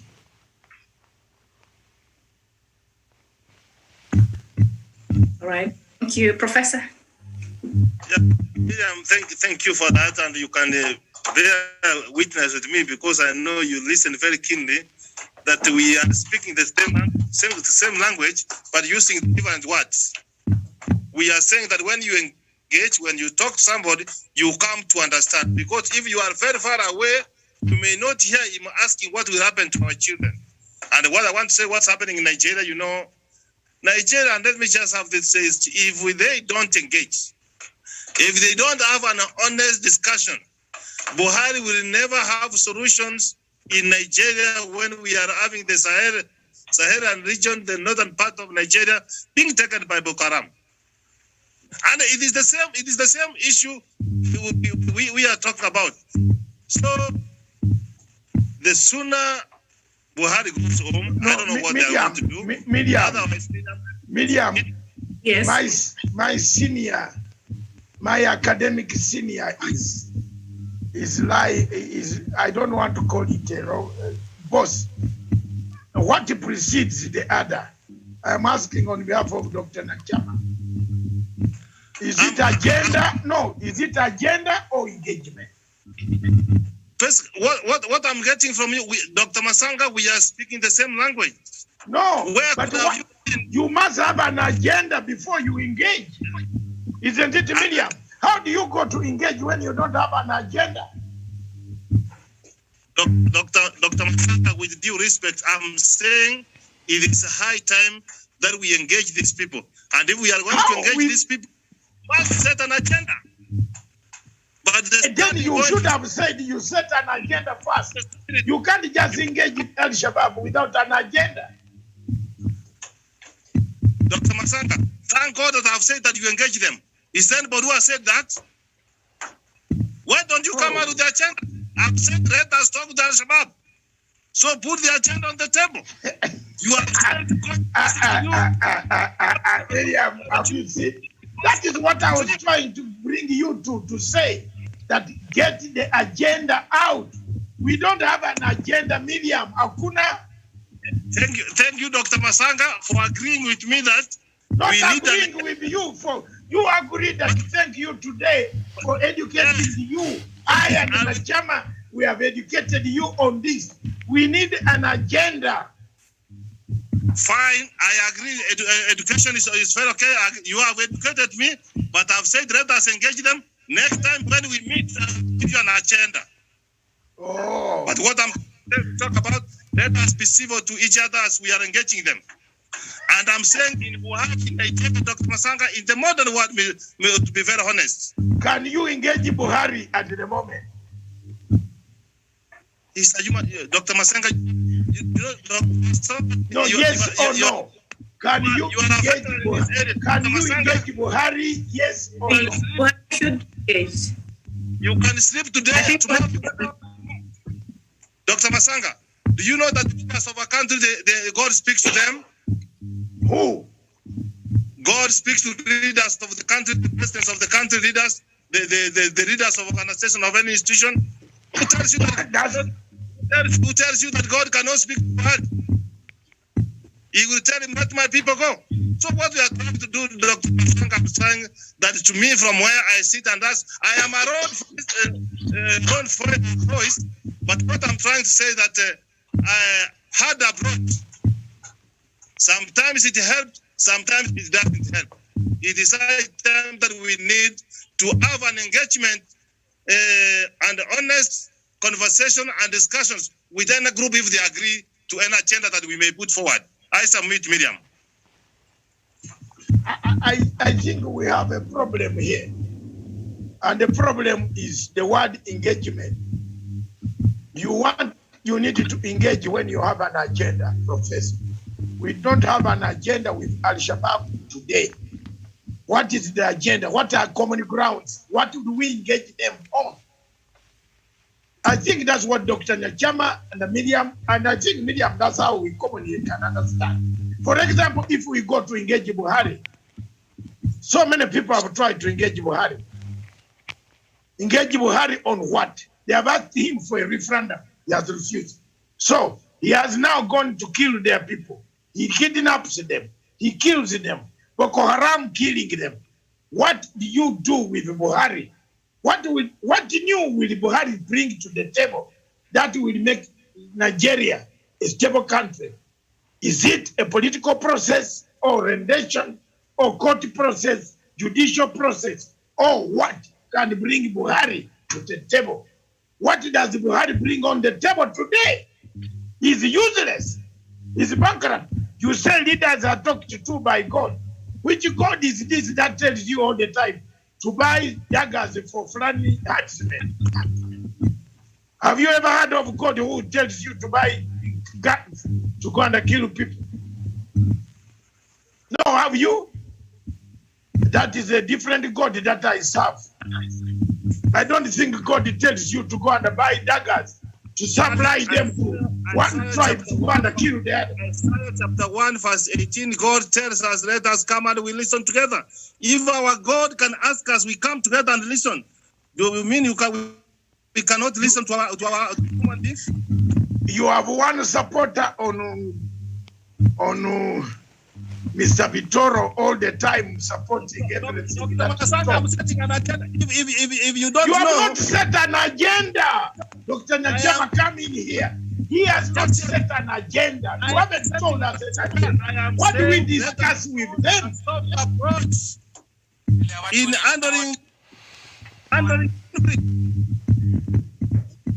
who has engaged you for 30 years, Dr. Masanga, you don't ignore him. The American engaged the Taliban for 20 years, but the Taliban have taken over. And So this what are you suggesting? I'm suggesting, Tanga, another way, and let me stop about using engagement. We should look for another methodology. Okay, thank you. How?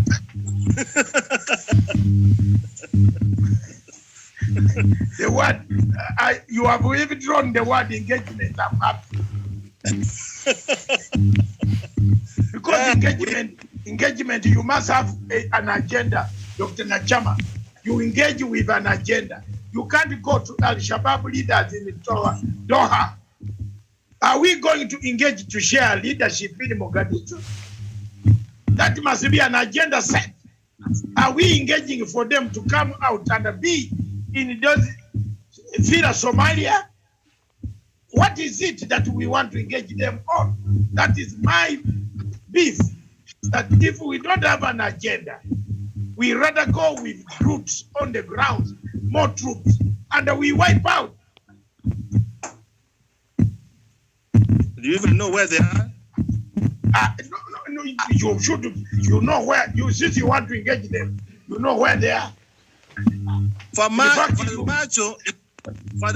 is one of the Al-Shabaab, Dr. Masanga. You have been going to the coast of late. You are in Lamu. You know, behind there is Lamu. Maybe you know, Miriam, the doctor knows where they are. Let's engage them. If you know where they are, then tell us. Because we don't know. Dr. Masanga. Yes.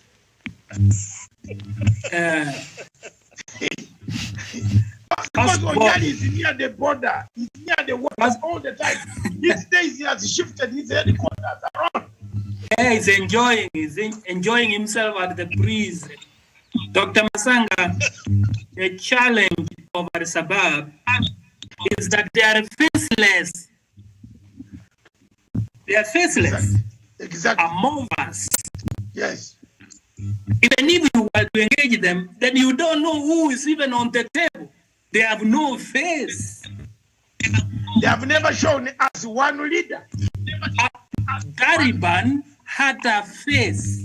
Exactly. You get the point. You see, you may find that you are the only one seated on the table. You can't put a face on them.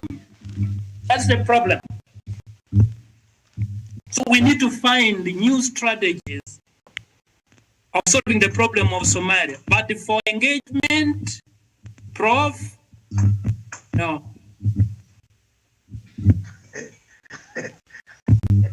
Use another word, but engagement. We can't engage. Even if Miriam, no, Professor, let's finish this and we want to go. Even if you are to engage, you are. Prof, wait. Professor, wait. Okay. Do you have a problem to talk with them? Yes. Do you have a problem to talk with them? We don't know them. How do you talk to somebody? You are going to engage. No, listen. You have seen a beautiful woman in a village. You have seen her face. Why don't you want peace in your country for 30 years? So whom are we going to engage? Farmacho, you have once said that Farmacho is Al-Shabaab. No, for me, Farmacho, I want to. Farmacho called me kafir. I want him out. I am not going to engage him. He called me a big kafir from Uganda. That in front of my friend in Villa Somalia, my friend was very hard. So it is okay. I will finish it with him sometime. But now for me to tell me to engage him, faceless, we don't have a face. Dr. Najama is correct. These guys are faceless, Miriam.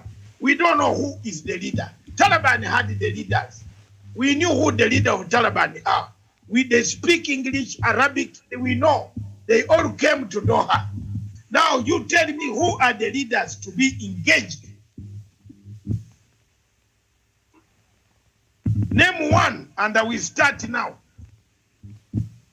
Who is the leader? Let's do Kagame style. Kagame went to Cape Delgado. Within 1 week, everybody was in the Indian Ocean. And the bodies were tied with rope, with stones. You can't find them now. You get my point? Have you heard of a family? No. Is there a problem in Cape Delgado? I want to thank President Kagame. He went there, he saw, he cleared the area, the mess is over. if you want to handle a conflict and solve it, you must go to the underlying core issues and causes of that conflict. If you want to go get a conflict and you suppress people, people may keep quiet, but you have not solved. Okay, can we now bring in Kagame can we bring Kagame in Somalia? Why are the people abducting people? Why are the people causing problems? Why are the people killing other people? And the recommendation which you were trying to say of giving posts to fish in Indian Ocean is a noble one. It's a noble one. And the people, you know, when people rebel, Dr. Masaka, you know, it is because they feel some injustice has been netted upon them. Okay. That's why people rebel. Let's bring this topic to an end, Miriam. Thank you very much, Professor. Will never be convinced, and neither us shall be convinced that engagement without an agenda on faceless people whom we don't know will work out. These guys are faceless. We can't engage faceless people unless there's a political structure that can come in place. Then we can engage them. Miriam, submit. Right. Thank you so much. I don't think I have anything else to add there, but I know this is a conversation that we shall continue having, because Somalia is a country that we monitor very closely, because whatever happens in Somalia, it spills over in Kenya. So a stable Somalia is an advantage to even Kenya. So that's why we shall continue having this conversation. Thank you so much. Miriam, but there is, before you thank, there is a case either at the end of September or early October, a ruling that is hanging over Kenya and Somalia. I think you must set a day for this discussion. What are the implications? Yes, mark it down and set a day for us to hammer this down, because this hanging over is going to cause a problem. You remember Americans already told us they have left Mogadishu. They are only going to use the drones in the air, but not men on the ground. Why is it that they decided that? I leave you to ponder on that question. I think Onyali knows something which we don't know, but it is all right if you have not shared it with us. This engagement theory, I don't know. I submit, and I thank you all this afternoon for having taken part. Miriam, thank you for sparing your 2.5 hours into this session. Thank you very much. And I thank you, Wesonga, for being a good anchor today. The tie was excellent. And you look like a Rogers of KTN. So I don't know whether you are friends. You should be anchoring there so that you can, change the format. I thank you, Dr. Najama, for coming in. And I thank you, Mr. Lamu. Enjoy your life in Lamu. We have nothing to say, but let God help you, sir. But engagement without the agenda won't work. I want to thank you, Miriam. Bye-bye. Thank you very much. The production team behind there, Stephen and the co. Thank you very much. And then lastly, we want to thank the British government for allowing Kenya to fly and the Kenyans to enter once they have gone through a normal debate of COVID-19 process. It's a procedure. So Kenya is officially off the red list. There is a confusion that has been brought about by Twitter by a man from South Africa who is confusing people. I think you have seen it, Mr. What is the name? Mr. Who? Mr. Wesonga, you and Miriam, you have seen that tweet where a South African is very annoyed, and then he doesn't even know what he's writing about, saying that the British government, those who are coming from Africa, if you have double vaccination, It is not recognized. How?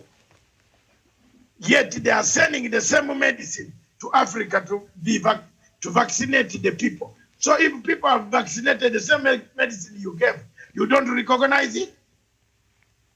And we discovered from the Twitter owners and the people that man was writing because he was from South Africa, very annoyed that South Africa was not removed from the red list. Thank you very much. Otherwise, the procedure will start on Wednesday, 22nd at 4 a.m. in the morning. Planes can land. So if you have a honeymoon, you have been waiting to go anywhere, the plane is open. Go test, have your procedure, have your paperwork, and there you go. You can buy your suits in Harrods. Thank you very much.